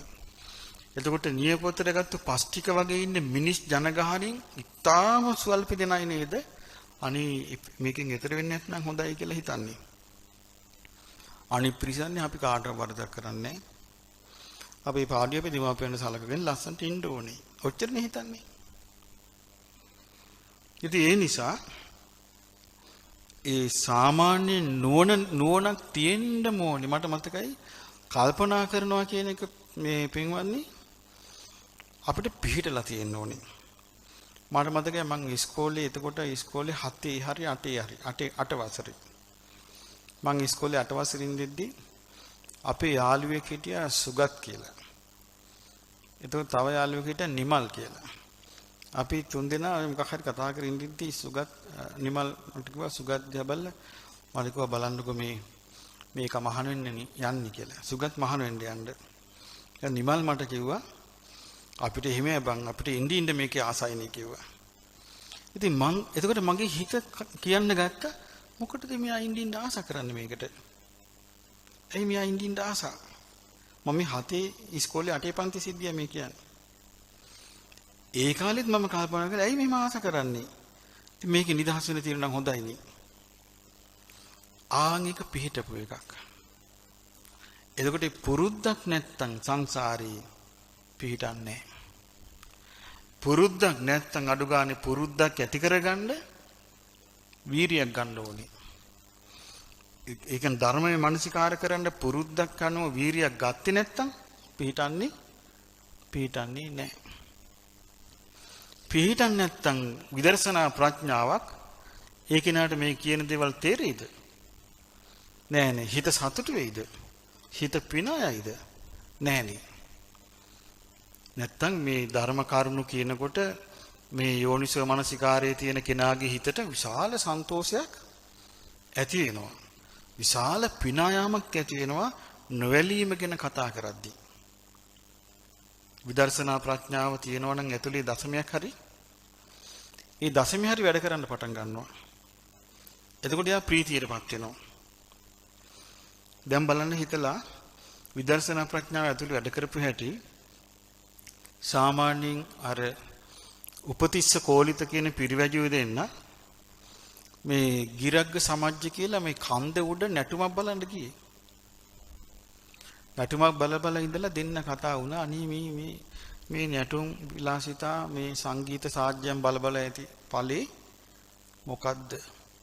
මේට වඩා හොඳින් අපි මේක අතහැරලා විමුක්තියක් හොයන් යන්නේ ඒක කියලා. බලන්න ඉතින් ගියානේ හොයාගෙන. ඒ මොකද හේතුව හිත ඇතුලෙන් කියනවා. හිත ඇතුලෙන් කියනවා. කුසල් නැති එක්කිනාගෙත් හිත ඇතුලෙන් කියනවා. කුසල් නැති හිත ඇතුලෙන් කියනවා අරක ගණින්. මට මතකයි මන් දවසක් පුංචි බොරැල්ලේ බස් ස්ටෑන්ඩ් එකේ ඉන්නව හිටගෙන. ඉන්දියට මන් දැක්ක පූසෙක් වගේ මෙහෙම ඉලක්ක කරගෙන කොල්ලෙක් ඉනව ඉස්සරහින්. අනේ මගේ ළඟ තව මහත්තයෙක් හිටගෙන අතේ මොකද්ද පාසලේ තියාගෙන. මෙහෙම දත් මිටි කාගෙන ආව එකපාරට ගත්ත පාසලේ දිව්වා. අපිට හිටියා එතන. දැන් බලන්න හිත කිව්වේ මොකද්ද එතකොට යාට? ගණින්. ඒක කිව්වේ. ඒ වගේ ඔබට ඔබේ හිතට ඔබ අකුසල් පණවිඩ එන්නේ නැද්ද? අරක කරපන්. අරක හංග ගනින්. අරක හොරෙන් කාපන්. අරක ගනින්. අරක දෙන්න එපා. හිත කියනවද නැද්ද? ඒ කියන ඒවා කරනවා. කියන ඒවා කරනවා. හිත দমনය වෙලා නැහනේ. හිත দমনය වෙලා නම් කියන එක කරන්නේ නැහැ. ධර්මයේ වැඩ කරන එක්කිනාගේ හිතෙත් කියනවා. අපි කියමු කවුරු හරි බැන්නා. ගැරෙව්වා. යන්න එපා ඔය පස්සේ. ඔක අතරපන්. හිත කියනවද නැද්ද? හිත කියනවා. හිතේ ගුණධර්ම නැහැ. එතකොට හිත කියනවා ආතරින්න එපා. ඵලයන් පන්නගෙන පලිගනින් කෑලි කැඩුනත් අතරින්න එපා. එහෙම පස්සෙන් යන්නේ නැද්ද? අපේ ජීවිතවලට අපේ ඇතුළේ රැස් වෙලා තියෙන දේවල් උදව් කරනවා හොඳ පැත්තට, නරක පැත්තට උදව් කරනවා රැස් වෙලා තියෙන නරක. එහෙමයි තියෙන්නේ. ධර්මයේ පැත්තෙන් කරන්නේ අපිට ප්‍රඥාවට උදව් කරන එක. මොකේද උදව් කරන්නේ? ප්‍රඥාව තිබ්බොත් දැන් බුද්ධ දේශනාවේ තියෙනවා මහණෙනි කෙනෙකුට සියලු ධනෙ සියලු වස්තු අහිමි වුණත් එයාට ප්‍රඥාවෙන් පිරිහිලා නැත්තම් එයාට මුකුත් වෙලා නැහැ කියනවා. සියලු වස්තුවෙන් සියලු ධනෙන් එයාට සියලු වස්තු ධනෙ නැති වුණත් එයාගේ ප්‍රඥාවට හානියක් වෙලා නැත්තම් එයාට මුකුත් වෙලා නැහැ කියනවා. එයාව නෑදෑයෝ ඥාති මිත්‍රාදීන් යාළුවෝ සියලු දෙනා ආතෑරලා තනි වුණත් එයාට මුකුත් වෙලා නැහැ කියනවා. එයාට ප්‍රඥාව නැහැ. ප්‍රඥාව තියෙනවා නම් තව කෙනෙක් ඉන්නවා කියනවා ධනය, අධිපති බව, සල්ලි භාගය ඔක්කොම තියෙනවා. හැබැයි එයාට ප්‍රඥාව නැහැ. එයාට මුකුත් නැහැ කියනවා. බලන්න කොච්චර වටිනා දෙයක්ද එතකොට ප්‍රඥාව කියන්නේ. ඒතර ප්‍රඥාව උපද්දවන්න තමයි මේ දේශනාවල් උදව් කරන්නේ. ඉතින් ඊළඟට බුදුරජාන් වහන්සේ කියනවා මෙන්න මෙහෙම වදාරනවා. తත්‍ර භික්කවේ සුතවා ආර්ය ශාවකෝ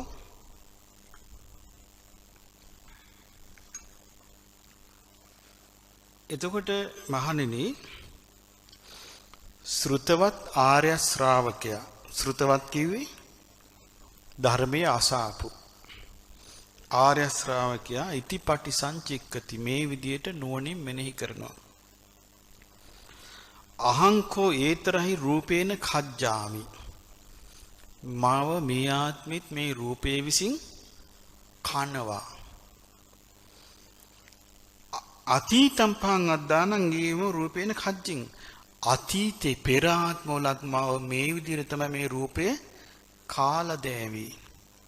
ඔන්න බලන්න අපිට අමතක වෙච්ච එකක්. අපි ආස කළේ ඕක හොයාගන්න නෙමෙයිනේ. අපි පෙර ආත්මේ රැජිනක්ද? පෙර ආත්මේ රාජකන්‍යාවක්ද?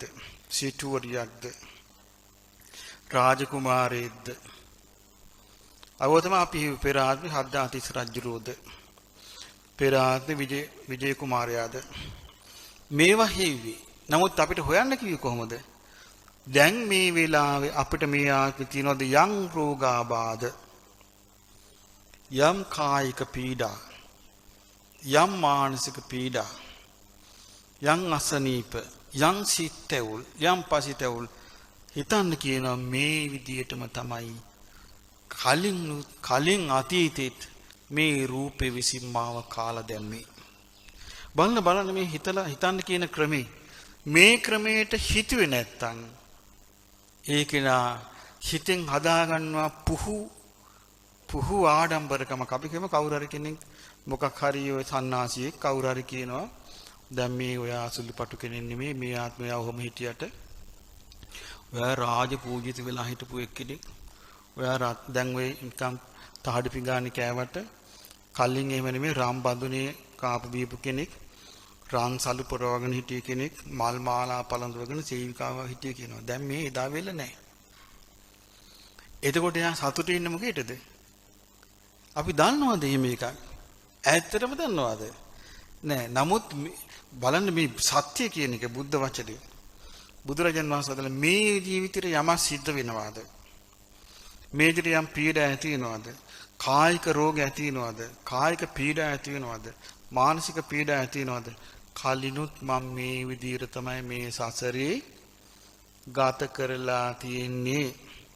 මෙහෙම තමයි මේ රූපස්කන්ධේ මාව කාලා තියෙන්නේ කියලා හිතන්න කියනවා. ඊළඟ හිතන්න කියනවා මාව මේ ආත්මේ මෙහෙම රූපස්කන්ධේ කාලා දානවා නම් ඊළඟට ලබන ආත්මෙත් මේ රූපස්කන්ධයක් මට ලැබුණොත් ඒ සිද්ධ වෙන්නේ මේ දේමයි කියලා හිතන්න කියනවා. දැන් බලන්න බුදු කෙනෙකුගේ උපදේශය. ඉතින් මේ උපදේශ අපි නිකන් අහලා අතාරින එකද හොඳ? මේක අහලා ඒක මතක තියාගෙන ඒක පුරුදු කරන එකද හොඳ?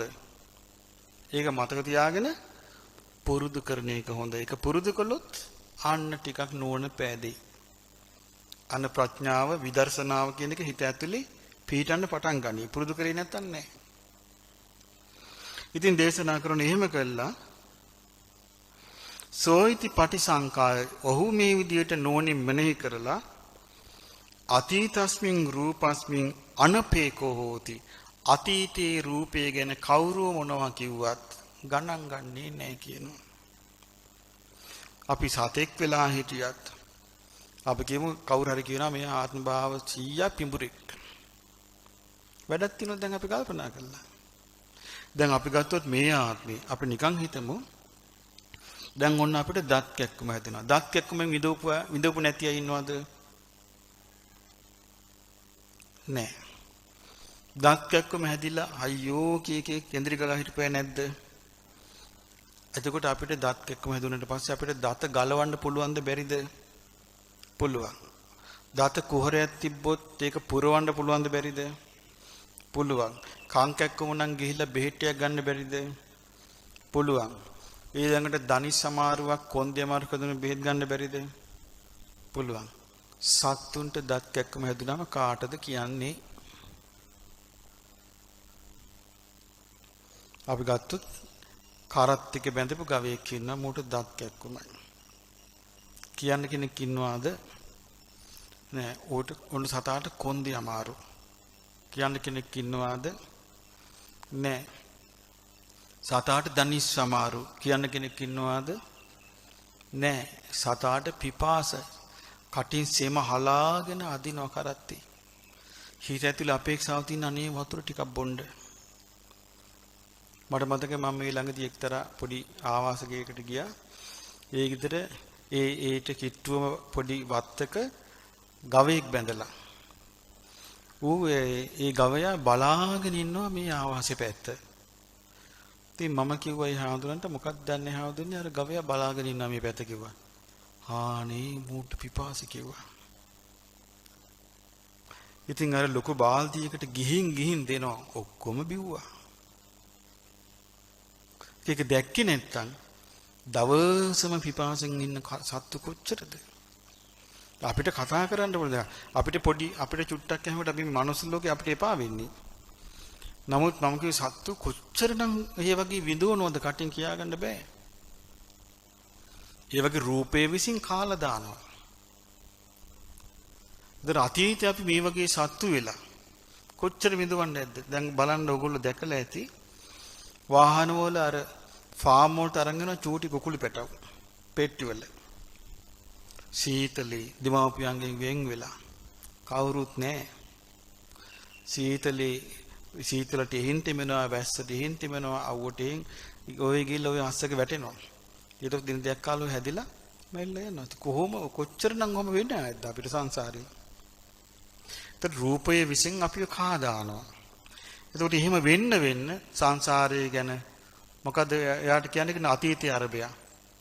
අපේක්ෂාව ඇති කරගන්න එපා කියනවා. අතීතයේ මම මෙහෙමනේ හිටියේ, මම මෙහෙමනේ හිටියේ, අයි මේ මෙහෙමනේ හිටියේ කියලා අපේක්ෂා ඇති කරගන්න එපා කියනවා. අනාගතං රූපං නාබිනන්දති. අනාගත රූපය ගැන බලාපොරොත්තු තියාගන්න එපා කියනවා. අනාගත රූපේ සතුටින් පිළිගන්න එපා කියනවා. හරි දැන් ඔබට කෙනෙක් කවුරු හරි කියනවා ශාස්ත්‍රකාරයෙක් හරි සන්නාසීක් හරි ඇවිල්ලා කියනවා හා මේ මැතිනිය බොහෝ පින්දහම් කරපු කෙනෙක් අනාගත ලංකාවේ නැත්තම් වෙන රටක රජ බිසවක් වෙනවා. ඊට පස්සේ මොකද්ද වෙන්නේ යාට? යාගේ විදර්ශනාව සුම්. ඊට පස්සේ කල්පනා කර දැන් ඉතින් පින් කළා ඇති. දැන් ඉතින් රජ බිසවක් වෙනවා නෝවේ. ඒක දැන් මොකද්ද මේ කල්පනාව? අනාගත රූපයේ කෙරෙහි අපේක්ෂාව. නමුත් සමහරට යන්නේ මොකක් හරි කාර්යයකට නිරි වෙන්න පුළුවන්. දන්නේ නැහනේ. ඒ නිසා මේ බුද්ධ දේශනාවේ උගන්වන මේ පිළිවෙල තමයි ඊ타ත්ම නිවැරදි. කියනවා අනාගතං රූපං නාබිනන්දති. අනාගත රූපයේ කෙරෙහි එහෙම බලාපොරොත්තු තියාගන්න එපා කියනවා. එහෙම පතපතින් එපා කියනවා. පච්චුප්පන්නස්ස රූපස්ස වර්තමාන රූපය ගැන නිබ්බිදාය කලකිරීම ඇති කරගෙන විරාගාය නොවැල්ම ඇති කරගෙන නිරෝධාය ඇල්ම නිරුද්ධ කිරීම පිණිස පිළිපදින්න කියනවා. එතකොට බලන්න ඒ විදිහට ඊළඟට උන්වහන්සේ දේශනා කරනවා දැන් අපි ගමු අපේ ජීවිත ගැන විඳීම ගැන තියෙනවා. ඔබ හිතන්න ඔබ වැඩිපුර විඳලා තියෙන්නේ කායික සැපද කායික දුක්ද? මානසික සැපද මානසික දුක්ද? මානසික දුක්. වැඩිපුර විඳලා තියෙන්නේ කායික දුක්. වැඩිපුර විඳලා තියෙන්නේ මානසික දුක්. නමුත් අපි බලාපොරොත්තු මොකද්ද? කායික සැපයක් මානසික සැපයක්. බුදුරජාණන් වහන්සේ දේශනා කරනවා මෙහෙම හිතන්න කියනවා ශ්‍රුතවත් ආර්ය ශ්‍රාවක මේ කියන උපාය මේ අපිට බුදුරජාණන් වහන්සේ උපාය දේශනා කරන්නේ මෙන්න මේ ක්‍රමෙට හිතපන් මේ ක්‍රමෙට මෙනෙහි කරපන් නැත්තම් ගැලවෙන්න බෑ කියනවා කියලා උන්වහන්සේ දේශනා කරා හිතන්න කියනවා වේදනාව විසින් මාව මේ ජීවිතේ කාලා දානවා වේදනාව මේ ජීවිතේ කාලා දානවා අතීතේ මාව මේ විදිහට තමයි කියනවා කාලා දාන්න ඇත්තේ. අතීතේත් මේ විදිහට තමයි කියනවා මාව කාලා දාන්න ඇත්තේ. මේ වර්තමානයේ මාව වේදනාව විසින් කාලා දානවා වගේ අතීතෙත් මේ විදිහටම කාලා දාන්න ඇත්තේ. ඊළඟට දේශනා කරන අනාගතේ මම බලාපොරොත්තු වුනොත් ආයමත් විඳීමක්. අනාගතී උපතක් කියලා කියන්නේ අනාගත රූපය, අනාගත වේදනාව, අනාගත සංඥාව, අනාගත සංස්කාර, අනාගත විඥාන කියන පහනේ. එතකොට අනාගතෙත් මං වේදනාව සතුටින් අභිනන්දනය කළොත් ඒකෙදිත් මට මේ වේදනාව විඳින්න වෙන්නේ කියලා කල්පනා කරන්න කියනවා. ඊට පස්සේ කල්පනා කරන්න කියනවා ඒ නිසා අතීතයේ යම් විඳීමක් මං වින්දාද ඒ කෙරෙහි අපේක්ෂාවක් මම නැතුව ඉන්න ඕන. එහෙම හිතන්න කියනවා. අනාගතයේ යම් විඳීමක් ඇද්ද ඒක කෙරෙහි ඒක පිළි නොගෙන ඉන්න කියනවා. වර්තමානියන් විඳීමක් ඇද්ද මේ විඳීම කෙරෙහි කලකිරීමෙන් වාසය කරන්න. දැන් මේ කියන උපාය නුවණක්කාර කෙනෙක් නැති කෙනෙකුට පුළුවන් ද අනුගමනය කරන්න? බෑ. ඒ නුවණින් නෙමෙයි කල්පනා කරන්න තියෙන්නේ. මේම නුවණින් කල්පනා කරන කෙනාට විතරයි මේක කරගන්න පුළුවන්. නුවණ නැති කෙනාට බෑ. ඇයි අපි පුරුදු කරලා තියෙන්නේ මේ ක්‍රමේ නෙමෙයිනේ. අපි පුරුදු කරලා තියෙන්නේ මේ ක්‍රමේ නෙමෙයි. ඔන්න ටික කාලයක් ගිහලා හිතනවා කාලෙකින් අච්චාරු කෑවිනේ. ඔන්න අච්චාරුවක් දා ගන්නවා. ඊට පස්සේ හිතනවා කාලෙකින් මගුල් ගේක ගියේ නැහැ. ඔන්න දැන් බලාපොරොත්තු වෙන මගුල් තුලා. ඉතින් මේ වගේ අර අපේ හිතේ එක එක කාලට එක එක හැදෙන්නේ නැද්ද? එක එක ඒවා හැදෙනවා. නමුත් මේ රටාව අපි පුරුදු කරලා තියෙන්නේ නැහැනේ සංසාරේ. මේ රටාව තමයි හරි ක්‍රමයේ ඊතර වෙන කෙනාට. ඊට පස්සේ කියනවා අතීතේ විඳීම ගැන අපේක්ෂාවක් නැතුව ඉන්න. අනාගත විඳීම ගැන පතන් නැතුව ඉන්න. වර්තමාන විඳීම කෙරෙහි කලකිරීම පිණිස විරාගය නිරෝධය පිණිස පිළිපදින්න කියනවා. ඊර්වසි බුදුරජාණන් වහන්සේ අහනවා භික්ෂුන්ට වදාරනවා මහණෙනි ඒ වගේම තමයි කියනවා සංඥාවත්. මේ ආත්මේ සංඥාව. දැන් මේ ආත්ම අපි ඔන්නේ ඉන්නවා. දැන් වයසට යන්න යන්න අපේ සංඥාවට මොකද වෙන්නේ? සංඥාව ඇකිලිලා යන්නේ නැද්ද? සංඥාවල් ඔක්කොම වෙරහැලි වෙලා යනවා. ඇවිද ගන්න බැරුව යනවා. ඊළඟට ඇස කරන ආසේ දිව මේ හැටි ශාරීරික හැඩේ වෙනස් වෙන්නේ නැද්ද? වෙනස් වෙනවා. ඇස් වල හැඩේ වෙනස් වෙන්නේ නැද්ද? කන් වල හැඩේ වෙනස් වෙන්නේ නැද්ද? දත් වල හැඩේ වෙනස් වෙන්නේ නැද්ද? අතපය හැඩේ වෙනස් වෙන්නේ නැද්ද? එහෙම වෙවි සංඥාව වෙනස් වෙවි යනවා. ඊළඟට අපි මේ හොඳයි කියලා හිතපු අය වෙනස් වෙලා නැද්ද? අපි බොහොම හිතවත්ව කියලා හිතපු සංඥාවල් මහා නපුරු වෙලා ගියේ නැද්ද? එනිසා මේ සංඥාව මේ ආත්මේ මේ විදිහට නම් සංඥාවේ විවිධත්වය සංඥා වෙනස් වෙවි යන්නේ සංඥාව කාල දාන්නේ තමන්ව අතීතේත් මෙහෙම තමයි කියනවා. අතීතයේ අමුතු සුන්දර ගමනක් ආපු අය නෙමෙයි කියන. දැන් බුදු කෙනෙක් බොරු කියන්නේ නෑනේ. අතීතයේ අපි ආවේ පිච්චමල් පාවඩ ඇතුව නම් බුදුරජාන් වහන්සේ වදාරනවා ඒක අනිවාර්යම මහණෙනි මේ ආත්මේ දුක් විඳට අතීතයේ පිච්චමල් උඩින් ඇවිදපු අය ඔහෙලා කියලා.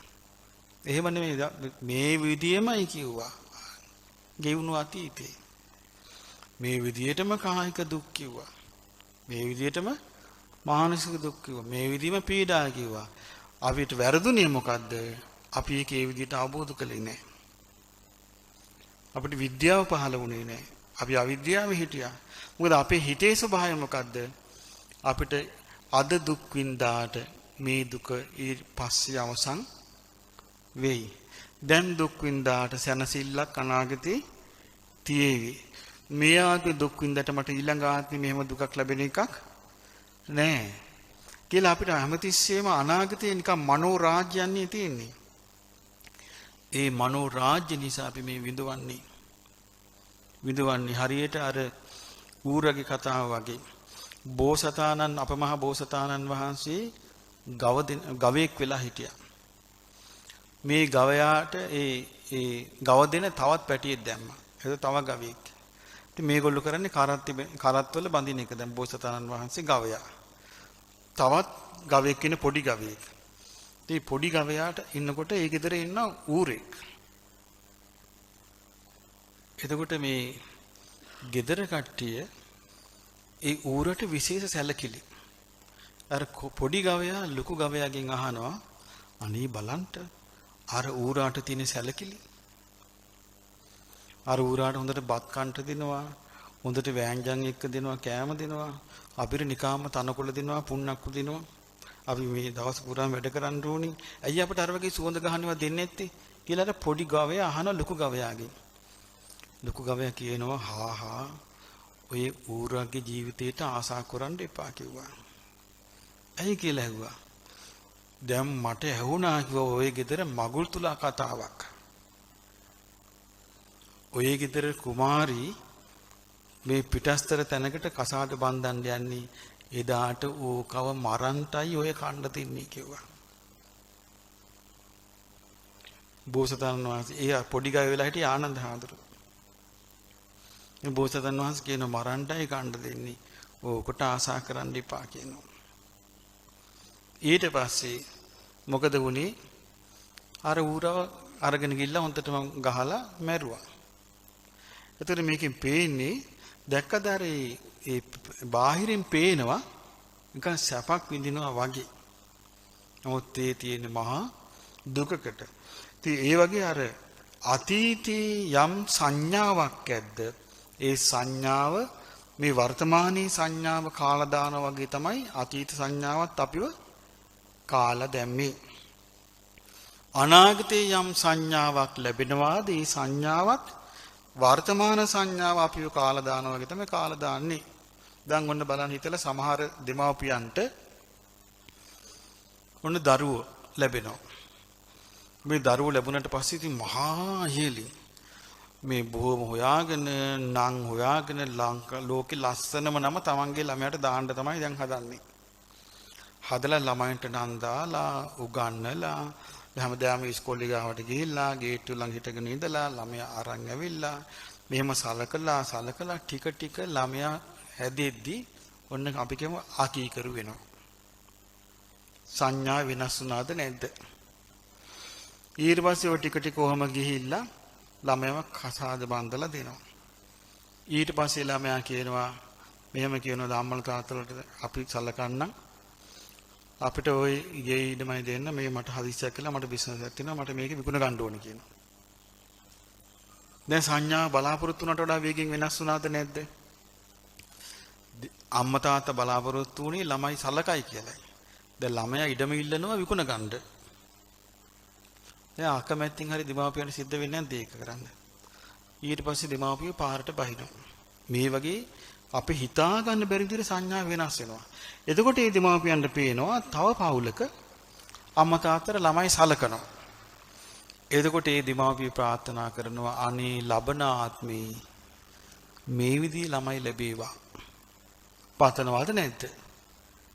නමුත් සමහර විට Tamanට එකම ස්වභාවයට තමයි ආත්ම භාව ගානක් මෝණ දෙන්න වෙන්නේ. සංඥා වෙනස් වේ. ඒ නිසා අනාගත සංඥාව වර්තමාන සංඥාව කාලා දානවා වගේ අනාගත සංඥාවත් කාලා දානවා තමන්ව. ඒ නිසා අතීත සංඥාව කෙරෙහි උපේක්ෂාව ඇති කරගන්න කියනවා. අමුතුවෙන් ඒ ගැන මතක් කර ඉන්න එපා කියනවා.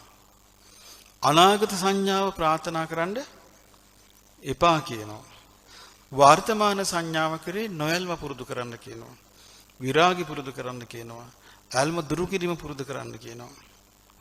ඊළඟට බුදුරජාණන් වහන්සේ දේශනා කරනවා දැන් ඔන්න සංස්කාර. දැන් ඔන්න අපි මේක එක දේවල් මේ ජීවිතේ කරනවානේ.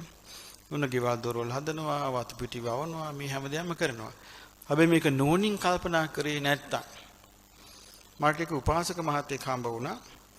ඒ උපාසක මහත්තයා මේ වයස 68 දී තමයි අපේ වැඩසටහන් වලට සහභාගී වෙලා තියෙන්නේ.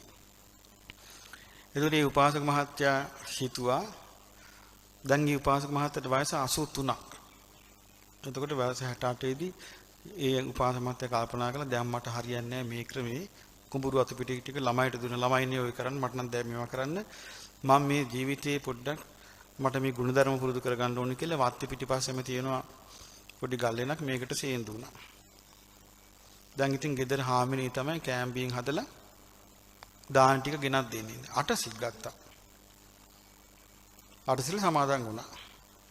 දැන් එක දවසක් මෙයා බලන් ඉන්නවා දවල් භාවනා කරලා දැන් 11 මාට බලන් ඉන්නවා දාන ටික ඒකේලා ආවේ නැහැ.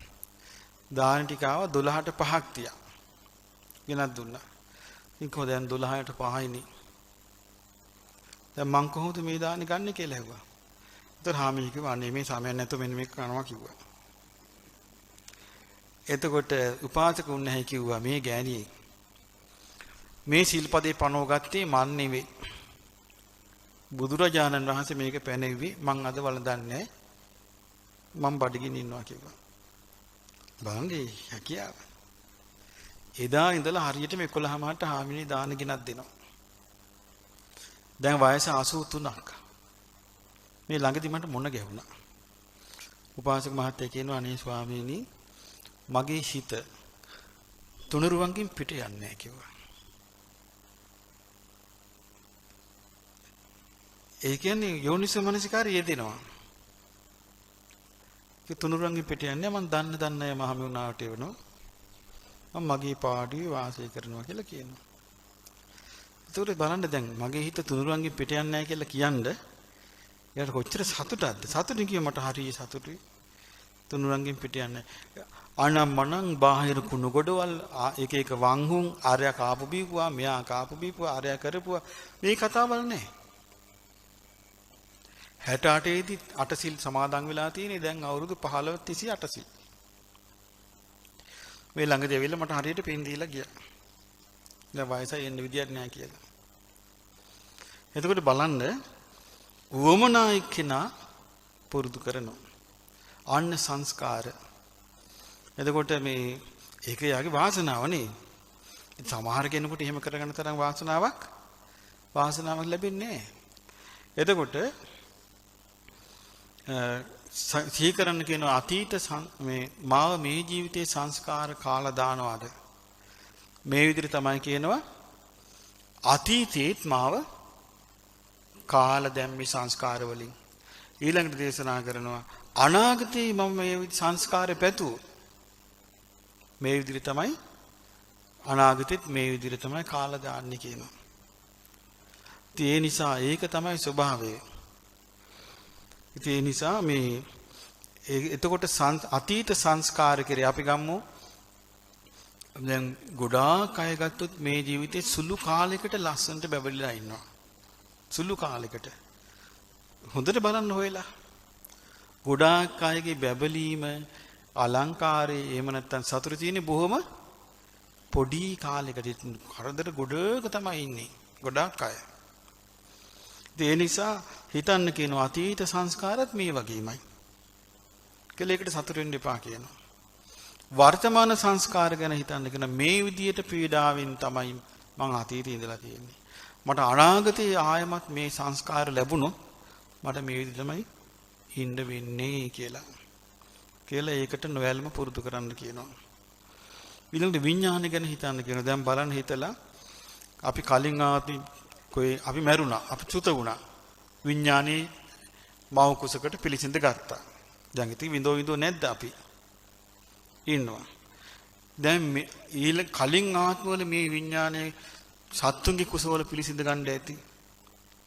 ගවයන්ගේ කුසේ පිළිසිඳ ගන්න ඇති. එළුවන්ගේ කුසේ පිළිසිඳ ගන්න ඇති. කුකුලන්ගේ කුසේ පිළිසිඳ ගන්න ඇති. කිඹුලන්ගේ කුසේ පිළිසිඳ ගන්න ඇති. මාළුන්ගේ කුසේ පිළිසිඳ අපි දන්නවද ඒවා? එතකොට මේ විඥානයේ විසින් මේ ජීවිතේ කාලා දානවා වගේ ඒ ලැබිච්ච හැම ජීවිතයක්ම විඥානයේ විසින් කාලා දැම්මා. මේ ජීවිතේත් කාලා දානවා. එතකොට බුදුරජාණන් වහන්සේ වදාලා ඒ විදිහට හිතන්න කියනවා අනාගතෙත් මේ විඥානයේ පැවැත්මක් ගැන මම කල්පනා කළොත් අනාගතෙත් විඥානයේ මේ විදිහටම මාව කාලා දාන ඔච්චරයි කියන වෙලා තියෙන්නේ. බලන්න බුදු කෙනෙකුගේ දේශනා හරි ආශ්චර්යයි නේද? හරි විශ්වජනකයි බුදු කෙනෙකුගේ දේශනා. ඒවා ඒ කාලේ මේ වගේ මේ දේශනාවල් අහනකොට කී දෙනෙක් නම් මාර්ගඵල ලබන්නේ නැද්ද ඒ කාලේ? ඉතින් ඒ නිසා මේ බුදුරජාණන් වහන්සේ වදාලා අතීතයේ මේ විඥානය ගැන මතක් කරනකොට කැමති වෙන්න එපා කිව්වා.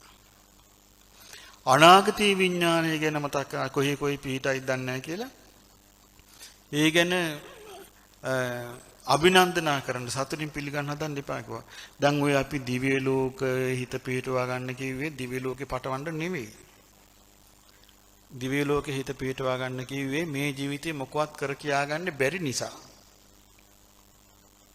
ඇයි මේ ජීවිතේදී බොහෝම අමාරුවෙන් ඔය බණ ටිකක් ඉගෙන ගන්නේ. බොහෝම අමාරුවෙන් දහම් කරුණක් මෙනෙහි කරගන්නේ. සමහර අම්මලා ඉන්නවා තනියම කඩේ යන්න ඕනි. ගෙවල් දොරවල් අතපතු ගා ගන්න ඕනි. ඇඳුම් කැඩුම් හොදා ගන්න ඕනි. බොහොම අමාරුවෙන් ගිහලා පෙන්ෂන් එක ගන්න ඕනි. මොනවා හරි කෑම පොඩ්ඩක් හුයා ගන්න ඕනි. ඉතින් කොන්දේ අමාරු, ඇස් පේන්නේ, කන් ඇහෙන්නේ. ඕවා මැදි තමයි මේ ඔක්කොමත් කරලා යන්තම් බණ ටිකක් පුරුදු කරන්න බලන්න. එතකොට කවුරු හරි ওই ගෙදරට ආයෙ කඩා වැටෙනවා. ඇවිල්ලා ආයෙත් මේක අවුල් වෙනවා. ගෙවල් වල වෙනවද නැද්ද මේවා? මේවා වෙනවා. ඊට පස්සේ ඕන්න යාන්තම් විවේකයක් අරගෙන භාවනා කරන්න ඕන කියලා ඕන්න වාඩි වෙනවා පුටි. ඕන් නිින්ද යනවා. කරගන්න බෑ. යාන්තම් මෙනෙහි කරගෙන ඒකට ඔන්න ටෙලිෆෝන් එක සද්ද වෙනවා. ඊට පස්සේ ඒකට කතා කරාම කොහේවත් තියෙන කුණු ගොඩක් වෙනවාද නැද්ද මෙව්වා. ඒ ඔක්කොම මැද්දෙන් තමයි මේක පුරුදු කරන්න තියෙන්නේ. ඔහොම කරගෙන යනකොට ආයෙ කතා කළා කියන අනේ උතන්ද ගියා ඇති ආන් අතන මාර්ගඵල දෙනවා ඉක්මනට යමන් කියනවා. ඕන් එතනට දුවනවා. වෙනවාද නැද්ද මෙව්වා? වෙනවා. ඉතින් එහෙම තමයි මේ යන්න තියෙන්නේ. ඉතින් එහෙම එකේ අපි හොඳට තේරුම් ගන්න ඕනේ අපි අර දෙවියන් අතරට යන්න කියලා කිව්වේ සසරට දමන්න නෙමෙයි. මේකේ පිළිවෙල තෝරලා දෙන්නයි. මොකද හේතුව සසරට දමන්න නම් අපි බණ නොකියම ඉන්න තිබ්බා. මේවා නොකිය ඉන්න තිබ්බා. මේවා පැහැදිලි කරන්න නැති කියන ආය යමුතින් සසරට දමන්න දෙයක් නෑ සසරේ තමයි. ඉතින් ඒ නිසා මේ බුදුරජාණන් වහන්සේ දේශනා කරනවා අතීත විඥානය ගැන අපේක්ෂාවක් නැතුව ඉන්න කියනවා. අනිත් මොනවා වුණත් අතීතේ වැඩක් නැහැ කියලා. අනාගත විඥානය ගැන පතන් නැතුව ඉන්න කියනවා. සතුටින් ප්‍රාර්ථනා කරමින් පිළිගන්න නැතුව ඉන්න කියනවා. වර්තමාන විඥානය ගැන කලකිරීමෙන් වාසය කරන්න කියනවා. ඉතින් මේකට કોઈ මිනිසියෙකුට යම්කිසි විවේකයක් එපා නේද මේ විදිහට කල්පනා කරන්න. ඉතින් ඒකට ලොකු විවේකයක් නැතත් ප්‍රඥාව තිබ්බොත් ප්‍රඥාවෙන් පුළුවන්. බුද්ධ කාලේ එහෙම හිටියා එක අම්ම කෙනෙක් හිටියා බහුපුත්තිකා තේරි කියලා. ඒ අම්මට ගොඩක් ළමයි ඉන්නවා. ළමයි 15ද කොහෙද? ඒ අම්මට ඒ ළමයිගෙන් ඔක්කොගෙම හම්බුනේ වෙනස්කම්. ඒ සියලුම ළමයි වෙනස්කම් කරා. අන්තිමට අම්මා කල්පනා කළා කරන්න දෙයක් නැහැ. මං ඔය ආරාමයකටවත් ගිහිල්ලා භික්ෂුණී ආරාමයකට ගිහිල්ලා ඔය භික්ෂුණීන්ට උවටම් කරගෙන ඉන්නවා කියලා හිතුවා. පටාචාරා හිටපු තැනට ගියා. පටාචාරා භික්ෂුණිය ගිහිල්ලා අවසර අරගෙන එතන හිටියා. මේ මෑණියෝ ටික ධර්මේ පුරුදු කළා. හැබැයි අර ඔක්කොම වැඩ කර ඉස්සර මේ වගේ ලින්ක් නැහැ. දැන් එහෙම නැහැනේ. කරාමේ ඇරිය වතුර ඉනවා. ඉස්සර කරාමැරියම ඉන්න වතුර නැහැ. කරාමක් නැහැ. ඉස්සර කලගෙඩි අරන් යන්න ඕනි ගඟට. සවැත් නුවරට වතුර පුරව අරගෙන තියෙන සාමණේර නමල තමයි කලගෙඩි අරන් වතුර ගෙනත් තියෙන්නේ. ওই භික්ෂුණී ආරාමවලත් එහෙම ලිද්දක් හැදුනොත් ඉතින් ලිදේ තියෙනවා. නැත්තම් ඉතින් ගඟකින් ගෙනලා වතුර අදින්න ඕනේ. බාඩි මුට්ටිත් එහෙම උණු වතුරේ මුණු කරන්න ඕනේ. ඒ කාලේ එහෙම දර කඩාගෙන එන්න ඕනේ. ඉතින් එහෙම එතකොට අනිත් භික්ෂුණීන්ලා මෑණියෝ මෙහෙන්න අරක ගෙන්න මේක ගෙන්න කියනවා. ඉතින් මේ ඔක්කොම වැඩ ටික කරනවා අර බහුපුත්තිකා උපාසිකා. ඔහොම ඉදි භික්ෂුණිය දවසක් කිව්වා ඔහොම ඉඳලා හරියන්නේ නැහැ මහණෙමුද කියලා ඇහුවා. අනේ හොඳයි කිව්වා. දැන් ඔන්න මහාන කළා. දැන් මහානුණා මේ අම්මා. දැන් මහානුණාට පස්සේ ඒ කාලේ මහානුණාට පස්සේ බොහොම අහිංසකයි. මහාන වෙලා මහානුණාට පස්සේ අර අනිත් අය ඔක්කොම ඒ අම්මාගෙම වැඩ ගන්නේ. එන්න භික්ෂුණී අරක ගෙනත් දෙන්න. ගෙනත් දෙනවා. මේක ගෙනත් දෙන්න. ගෙනත් දෙනවා. මේක අරන් යනවා. විවේකයක් නැහැ. වයසයි. පැනල යන්නත් බෑ. අනිත් භික්ෂුණීලාත් එක්ක චාරිකාව යන්නත් බෑ. රාත්‍රියට මොකද කරන්නේ? පහලට බහිනවා යට කාමරයට. මැද්දේ කණුව තියෙනවා. ඇස් පේන්නේ නැහැ රැට. ඒ කණුව අල්ලගෙන සක්මන් කරන වටේට. ඔහොම කරලා වීරියෙන් යුක්තව සමාධිය පැද්දෙව්වා. මොකද හේතුව අතීත සංස්කාර කෙරෙහිත් කලකිරුණා. පංච උපාදානස්කන්ධ කෙරෙහි. අනාගත පංච උපාදානස්කන්ධයකුත් පතන්නේ නැහැ. වර්තමාන පංච උපාදානස්කන්ධය කෙරෙහි කලකිරිලා. ඒ කණුව අල්ලගෙන වටේට සක්මන් කරලා ඔන්න හිත පංච නිවර්ණයෙන් නිදහස් කරගත්තා. ඔන්න විදර්ශනා පුරුදු කළා. සෝවාන් වුණා. සකදාගාමි වුණා. අනාගාමි වුණා. රහත් වුණා. බහුපුත්තිකා තේරිය. අන්න බලන්න ඒකට තමයි කියන්නේ ඒ ධර්මයේ හරි විදිහට ගත්තා කියලා. ධර්මයේ හරි විදිහට අහුවෙච්ච කෙනෙක් වටේ දුවන්නේ නැහැ. හරි විදිහේ අල්ලනවා. වටේ දුවන්නේම අතරමං වුණාම. එතකොට බලන්න අතීත විඥානයේ කෙරෙහිත් අපේක්ෂාවක් නැහැ. අනාගත විඥානය ගැන මහ බලාපොරොත්තුවක් නැහැ. වර්තමාන විඥානය ගැන කලකිරීමෙන් වාසය කරන්න කියනවා. මේ ඔක්කොම තමන්ව කාලා දානවා කියලා.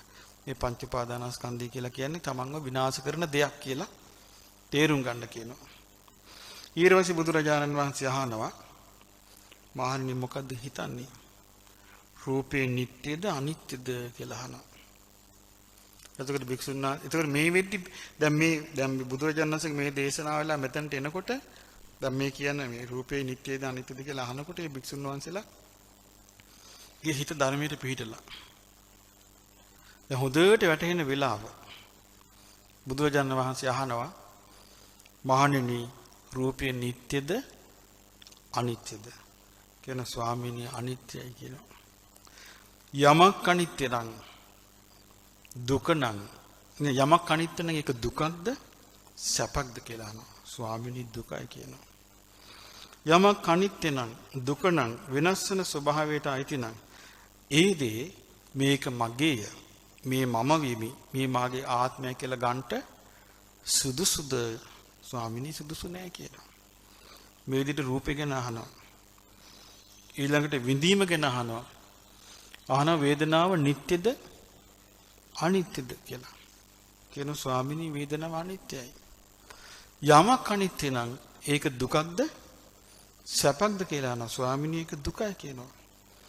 යමක් අනිත්‍ය නම් දුක නම් වෙනස් වෙන ස්වභාවයට අයිති නම් ඒක මමයේ මාගේ මමයේ මාගේ ආත්මය කියලා ගන්නට සුදුසුද කියලා අහනවා. සුදුසු නෑ කියනවා. මේ විදිහට රූපය ගැන අහනවා, විඳීම ගැන අහනවා, සංඥාව ගැන අහනවා, සංස්කාර ගැන අහනවා, විඥානය ගැන අහනවා. මේ දැන් මේ දේශනාවේ මේ වගේ තැනකට එනකොට මේකට කියන්නේ දේශනාව කුළු ගැන්වෙනවා කියලා. කුළු ගැන්වෙනවා කියන්නේ ඒ දේශනාව දේශනා කිරීමේ කාරණේ ඉෂ්ට වෙගෙන අවස්ථාව.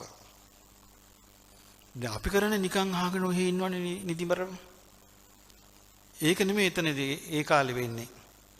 මේ වහගෙන ඉන්නකොට ඒක තියෙනවා අට්ඨීකත්වා මානසිකත්වා ඕහිතසෝතෝ ධම්මං සුනාති. හොඳට අවධානය යොමු කළා හොඳට අරමුණට සිහිය යොමු කළා ඕහිතසෝතෝ යොමු කළ සවණින් ධම්ම අසයි. යොමු කළ සවණින් ධම්ම අසයි කියනවා. එහෙම කරනකොට බුදුරජාණන් වහන්සේ දේශනා කරනවා නීවරණ යටපත් වෙනවා කියනවා. නීවරණ යටපත් වෙලා සම්පූර්ණ වැටෙන්න පටන් ගන්නවා කියනවා. ඒක තමයි අර සංසාරේ රැස් කරපු පින්බලේ. ඒ සංසාරේ රැස් කරපු පින්බලයෙන් තමයි ඒක වෙන්නේ. දැන් මේ විදිහට උත්සාහයෙන් වීරියෙන් කරගෙන ගියොත් ඒක එකතු වෙනවා ජීවිතේට. දැන් බලන්න මම දැන් ඔබ හිතන්න අර මුවාගේ මෝදෙනගේ පළහිලව්ව බලන්න ඒක කොච්චර දුර ගිහිල්ලාද නේ? මනුසාත්මෙත් ඒක වැඩ කරනවනේ. ඒකවල බලන්න මේ සංසාරේ එකතු වෙනවා ඒවා. සංසාරේ ප්‍රශ්න එකතු වෙනවා. මේ වගේ ප්‍රඥාවට අදාළ දේ පුරුදු කරාම ඒකත් එකතු වෙනවා. ඒකත් මුල් කාලේ බුදුරජාණන් වහන්සේට ගොඩාක් මහන්සි වෙන්න වෙලා නැහැ. නිකන් සී කැඳවි මාත්‍රෙන් අවබෝධ වෙනවා. දැන් එක තැනක තියෙනවා මේකේ දේශනාවක් තියෙනවා භික්ෂුන් වහන්සේ නම බුදුරජාණන් වහන්සේගෙන් අහනවා භාග්‍යතුන් වහන්සේ මම හුදෙකලාවේ වීරිය ගන්න ඕනේ මට අවවාද කරන්න. කියනවා මහණේ භික්ෂුව ආත්මයකට යමක් අයිති නැද්ද? ඒ කෙරේ චන්දරාගේ දුරු කරන්න ඔච්චරයි අවවාද කියනවා. මහා බණක් නැහැ. ආත්මයකට යමක් අයිති නැද්ද? යම් අනත්තනියම් ආත්මයකට යමක් අයිති නැද්ද? ඒ කෙරේ චන්දරාගේ දුරු කරන්න හරි කියනවා. කියන ස්වාමීනි මට වැටහුණා කියනවා. අහනවා භික්ෂුව ඔබට මොකද්ද මේක වැටහුනේ කියලා අහනවා. ස්වාමීනි රූපේ ආත්මිකට අයිති නැහැ. රූපය ගැන චන්දරාගේ දුරු කරන්න කියලා යෝය වදාලේ. වේදනාව ආත්මිකට අයිති නැහැ. වේදනාව කෙරේ චන්දරාගේ දුරු කරන්න කියලා යෝය වදාලේ. සංඥාව ආත්මිකට අයිති නැහැ.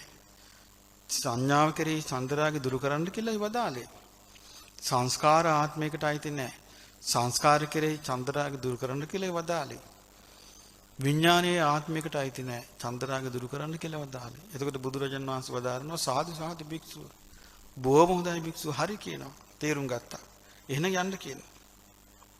සුළු කාලයයි. ඇවිල්ලා වන්දනා කරන රහතන් වහන්සේ.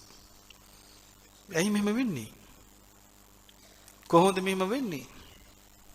ඇයි අද එහෙම වෙන්නේ නැත්තේ? ඒ බුදු පිරිස ගියා.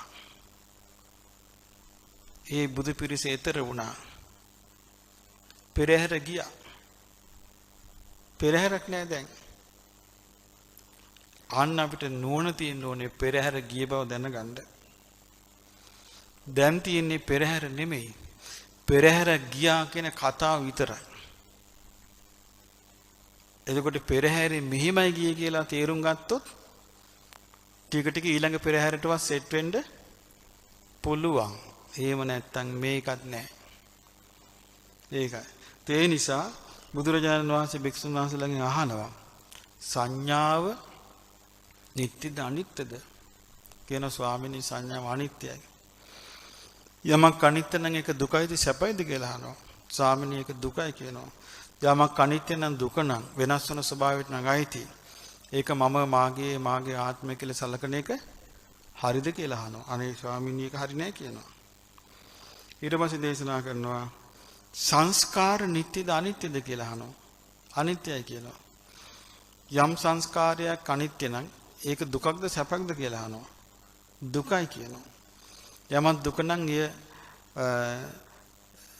දුක නම් වෙනස් වෙන ධර්මයට අයිති නම් ඒ බඳු දෙයක් මම මාගේ ආත්මය කියලා ගන්න එක හරිද කියලා අහනවා. ඒක හරි නෑ කියනවා.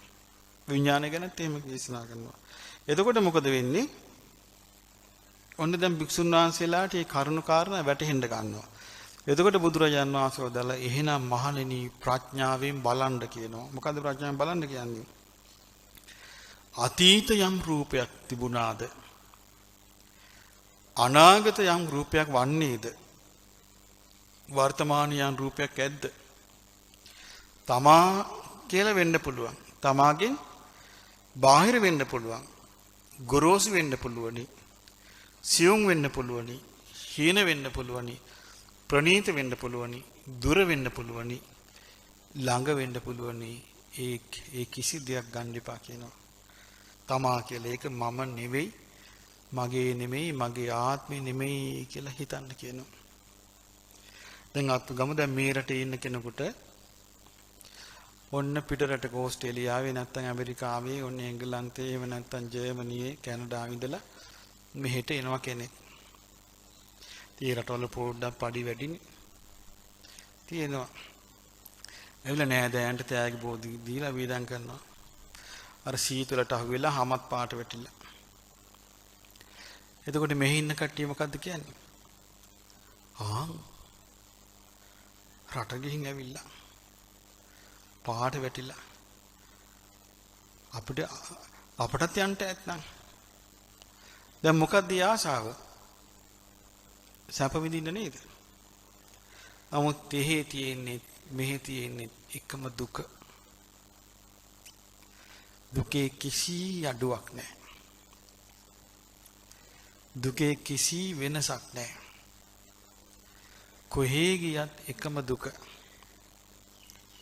එක එක්කෙනාට තියෙන චූටි සංසාරෙන් ගෙනාවු පිනට අනුව පොඩි වෙනස්කම්. එච්චරයි. වෙන මොකුත් නැහැ. සසර ස්වභාවය එකයි. ඒ නිසා දුර වේවා ළඟ වේවා. ඒක නිසා දැන් බලන්න හිතලා දැන් ඔන්න බුදුරජාණන් වහන්සේ පළවෙනි ධර්ම දේශනාව කරද්දී මනුස්ස ලෝකේ කී දිනෙක්ද අහගෙන හිටියේ? 5 දිනයි. දෙවියන් බඹුන් අතර පිරිස කීයක්ද? 18 කෙලක් 18 කෝටියක්. 18 කෝටිය සෝවාන් වුණා කියනවා. එහෙනම් මේ ප්‍රඥාව සම්පන්න දෙවිවරු නෙමෙයිද හිටියේ? ප්‍රඥා සම්පන්න බ්‍රහ්මය නෙමෙයිද හිටියේ? පෙර ආත්මවල පුරුදු කළා. විදර්ශනා වඩලා පංච උපාදානස්කන්ධය කෙරෙහි කලකිරීම පුරුදු කරලා දුක ආරි සත්‍ය කෙරෙහි හොඳට නුවණ මෙනෙහි කරලා නුවණින් එතකොට වේගෙන් අවබෝධ වෙනවා. ඒකයි උනේ. ඒ අර පුරුද්ද. එතකොට ඒක නුවණින් මේ විදිහට යා කල්පනා කර කර නුවණින් විමසුවොත් ඔන්න ටික ටික හරියන්න පටන් ගන්නවා. එහෙම නැත්නම් අපි කියමු දැන් ඔන්න ඔබ පුරුදු කරනවා. පුරුදු කළා වෙනකොට ඔන්න මට මතකයි ඒක සිද්ධියක් වුණා. ඒක දරුවෙකුට ප්‍රශ්නයක් ආවා. අම්මා ඉස්පිතාලේ. අම්මට සාතු කරන්න මේ ගෑනු ළමයා ගියා. එතකොට ඒ යඳා ඉන වෙන තව ආච්චි කෙනෙක්. ඒ ආච්චිව ගෙදරින් දාලා ගිහිල්ලා ඇවිල්ලා වාට්ටුවේ නවත්තලා ගිහිල්ලා ඉඳලා හිටලා කවුරු හරි එන්නේ. බලන් දෙන්නේ නැහැ කවුරුවත්. අර ගෑනු දරුවා මොකද කළේ? වැඩි හොඳට අර ආච්චිටත් උපස්ථාන කළා. ආච්චිට හිත බැඳුනා මේ ළමයාගේ. යන මේ ඉස්පිතාලේ අම්මට සාතු කරන්න දුව ගියේ. දුව ගිහින් අර ආච්චිට උපස්ථාන කරලා ළඟ හිටපු අනුකම්පාවෙන්. ඔන්න ආච්චි මැරුණා. මැරිලා පෙරේතියක් වෙලා රිංගුවාර ළමයාගේ ඇඟට. ඔන්න වෙච්ච දේ. දැන් බලන්න හිත බැඳෙන විදිය. මේ වගේ දැන් ධර්මයේ ගැන මෙනෙහි කරගෙන ඉන්නකොට සමහර විට දරුවෝ ඇවිල්ලා කියනවා අනේ අම්මේ අම්මා නැති මම කොහොමද ජීවත් වෙන්නේ කීක මහ විශාල ආදරයක් පටන් ගන්නවා කියමු ළමයින්ගෙන්. දැන් අපි කව ළමයින්ගෙන් ආදරේ නැතුව නිකන් විශ්වෝප වෙලා තමයි බනට ආවේ. ඉතින් බන පොඩ්ඩක් ඉගෙනගෙන දැන් පිළිවිලක් වුණාම ඕන දැන් ළමයිගේ හිත ගියා. ඔයන ළමයි ආදරෙන් සලකන්න ගත්තා. ඊට පස්සේ ආයේ බන අමතක වෙලා පීඩන හිත කොහෙද? ළමයි ගැන. මරුණට පස්සේ කොහෙද? ළමයි ගෑඟි. ආන් එහෙමයි මේ සතර යන්නේ. ඉතින් මෙහෙම යන ගමනේ අර නොකඩවාම ප්‍රඥා සම්පන්නකමක් පුරුදු කරන්න ඕනේ. මේක කටින් කරන එකක් නෙමෙයි. කටින් කියනකෝ අනේ මට නම් ඔය ළමයි ඕන්නේ. ඕගොල්ලන්ව මං ආයේ පතන්නේ නැහැ දරුවනේ. හරි ඉන්නවනේ පඬිත ආච්චිලා. කියනවා මම නම් පතන්නේ නැහැ ළමයිනේ මේ දේවල්. මම නම් මේ ගෙවල් දොරවල් පතන්නේ නැහැ. මම නම් ඕගොල්ලෝ පතන්නේ මට නම් නිවන් දකින්න මේ කියලා කියනවා නිකන් කයි වාරුවට. කිව්වහම අර ළමයි කල්පනා කරනවා අයියෝ එතකොට ආච්චි නිවන් දකින්න තියන්නේ. ඔන්න ආච්චිගේ බණ පොත් හංගනවා. ඔන්න ආච්චිගේ කැසට් පටි හංගනවා. ඔය ආච්චි කරේ ඉල්ලනවා. ටික ටික අර ආච්චිට ළමයින්ගේ ආදරේන එකට අරක ආපහු අමතක වෙනවා. මේ විදිහට මේ ප්‍රඥාව කියන එක එකපාරට පිටින්නේ නැහැ. ඒක උත්සාහයෙන් වීරියෙන්ම පුරුදු කර කර යා යුතු එකක්. ඉතින් බුදුරජාණන් වහන්සේ දේශනා කරන ඒ නිසා මේ 11 ආකාරයට විදර්ශනා වඩන්න කියන රූප, වේදනා, සංඥා, සංස්කාර, විඥාන ගැන මම නෙවෙයි, මගේ නොවේ, මගේ ආත්මෙ නෙමෙයි කියලා පුරුදු කරන්න කියනවා. ඉතින් මේව පුරුදු කරන්න කිව්වහම පුරුදු කරන්න තියෙන්නේ සමහර කෙනා ඕක පුරුදු කරන්න ඕනේ එකක් නෙමෙයි ඕක අවබෝධ කරන්න ඕනේ එකක්. ඒක පාට අවබෝධ වෙන්නේ නැහැ. ධර්මයේ දේශනා කරලා තියෙනවා සුතා. ඉස්සල්ල කරන්නේ ඇසීම සුතා. දෙවැනි එක දතා. දතා කියන්නේ මතක තබා ගැනීම. තුන්වෙනි එක වචසා පරිචිතා. වචනෙන් පුරුදු කිරීම. හතරවෙනි එක මනසානුපෙක්ඛිතා. මනසින් මෙනෙහි කිරීම. පස්වෙනි එක දිට්ඨිය සුප්පටි විද්‍යා. අවබෝධයෙන් තේරුම් ගැනීම. එතකොට කොච්චර පිළිවිලක්ද එතකොට?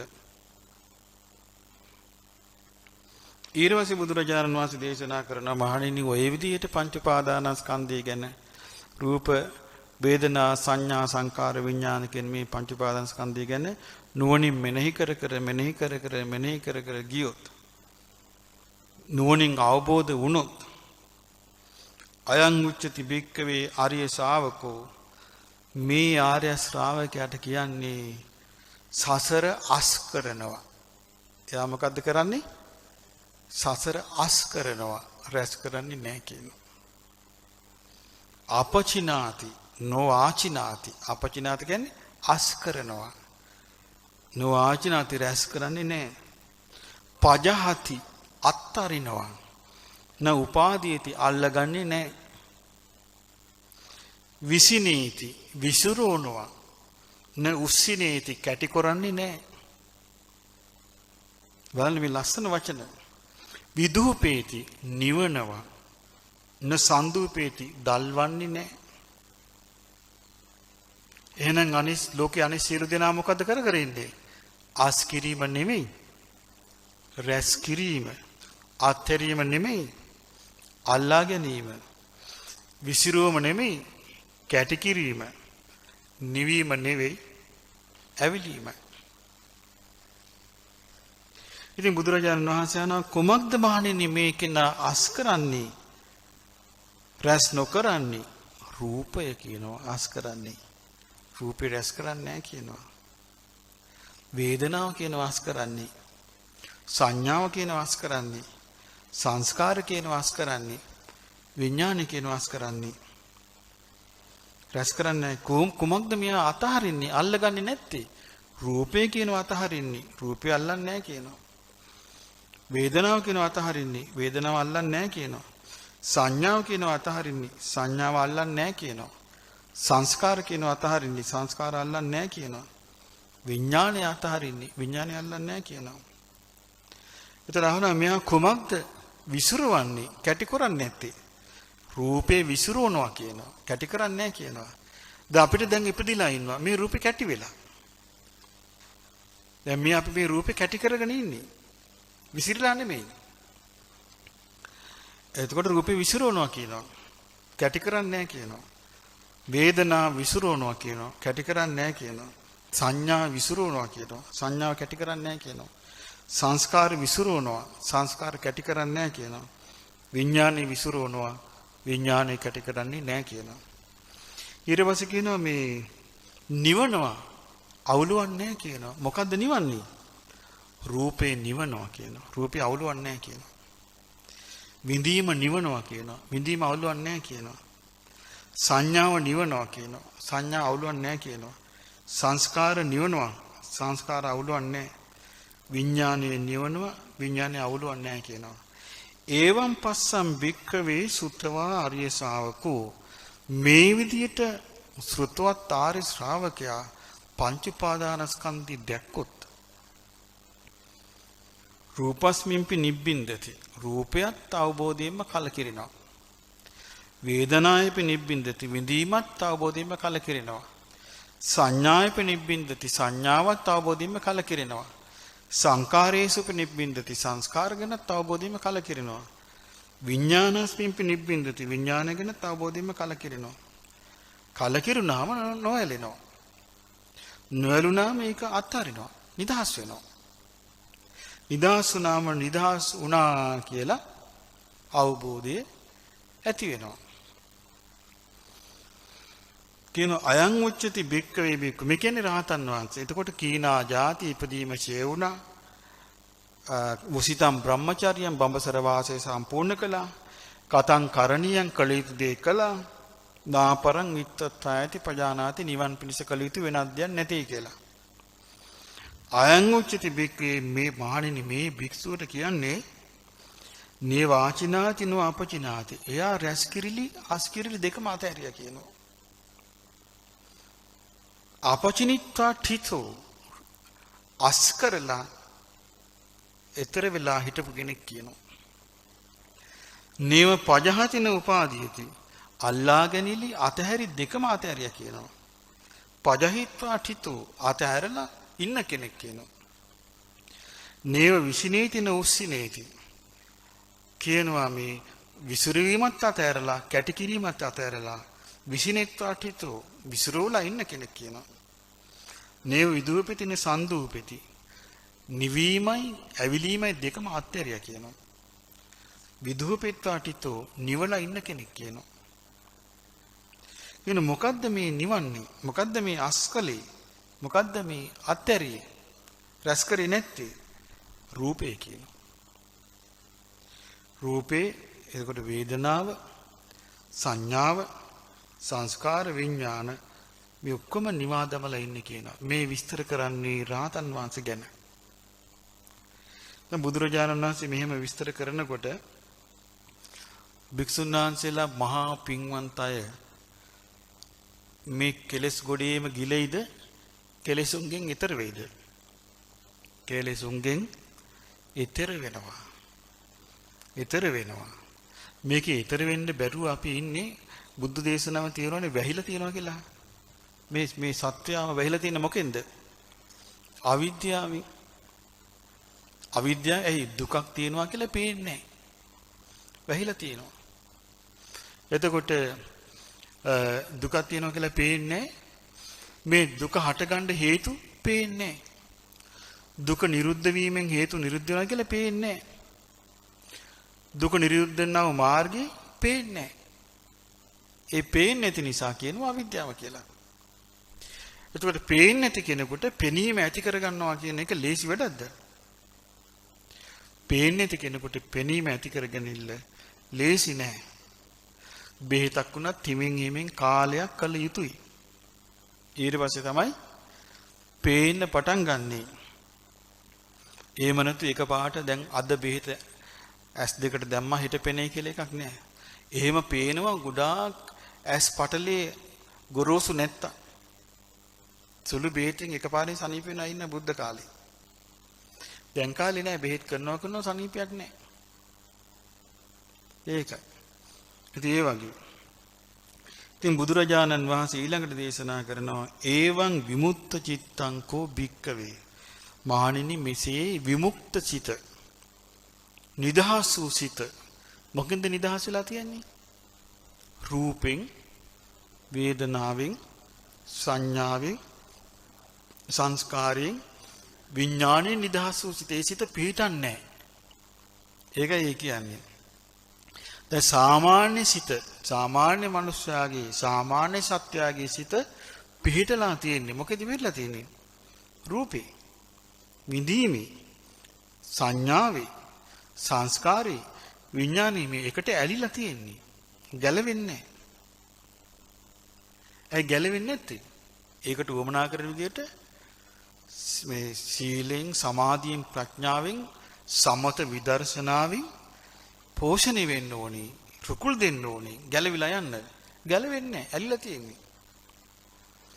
ඉතින් බුදුරජාණන් වහන්සේ දේශනා කළ විමුක්ත චිත්ත ගැලවිලා ගිහිලා නිදහස් වෙච්ච සිත ඇති භික්ෂුව සයින්දෝ දේවා සබ්‍රහ්මකා සපජාපතිකා ආරකාව නමස්සන්ති. ඒකේ තියෙනවා සක්දෙවිඳු ප්‍රධාන දෙවිවරු, බ්‍රහ්මයෝ ප්‍රධාන බ්‍රහ්ම රාජවරු ආරකාව ලං වෙලා නෙමෙයි දුර ඉඳලා කියනවා වදින්නේ, ළඟටවත් ඉන්නේ නැහැ කියනවා. රාතන් වහන්සේලාගේ ළඟට ඉන්නේ දුර ඉඳලා කියනවා වදින්නේ. කොහොමද වැඳලා තියෙන්නේ? නමෝතේ පුරිසා ජඤ්ඤ ආජානේය පුරුෂයාණනි ඔබට নমස්කාර වේවා. නමෝතේ පුරිසුත්තම උත්තම පුරුෂයාණනි ඔබට নমස්කාර වේවා.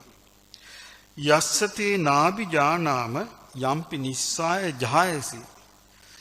ඔබ මේ භාවනා කරන්නේ කුමක් ඇසුරු කරගෙනද කියලා අපිට හොයාගන්න බෑ කියනවා. ඇයි? හැම කෙනෙක්ම භාවනා කරන්නේ එක්ක රූපය ඇසුරු කරගෙන. එහෙම නැත්තම් විඳීම ඇසුරු කරගෙන. එහෙම නැත්තම් සංඥාව ඇසුරු කරගෙන. එහෙම නැත්තම් සංස්කාරය ඇසුරු කරගෙන. එහෙම නැත්තම් විඥානය ඇසුරු කරගෙන. මේ රූප, වේදනා, සංඥා, සංකාර, විඥාන කියන එකක්වත් ඇසුරු කරගෙන නැතුව රහත් ඵල සිත පවත්වනවා. එතකොට දෙවියන්ට, බබුන්ට, ප්‍රජාපතිට මේ කිසි කෙනෙකුට හොයාගන්න බෑ මොකේද මේ සිත පිහිටලා තියෙන්නේ කියලා. අනිත් සෑම කෙනෙකුගේම සිත පිහිටලා තියෙන තැන දන්නවා. මාර්යයක් දන්නවා. දැන් සාමාන්‍ය මිනිස්යාගේ සිත දැන් සාමාන්‍ය මිනිසා කයිවාරු ගන්නවනේ මම නම් මේ නිදහස් වෙනවා, මම නම් මට නම් ඊතර වෙන්න ඕනේ, මට නම් ආයෙ උපතක් කරන්නේ නැහැ කියනවා. නමුත් හිත පිහිටලාද නැද්ද කියන එක මේ පරචිත්ත විඥාන ඥානෙ තියෙන දෙවිවරු දන්නවා. බ්‍රහ්ම රාජයෝ දන්නවා. අන් අය දන්නවා.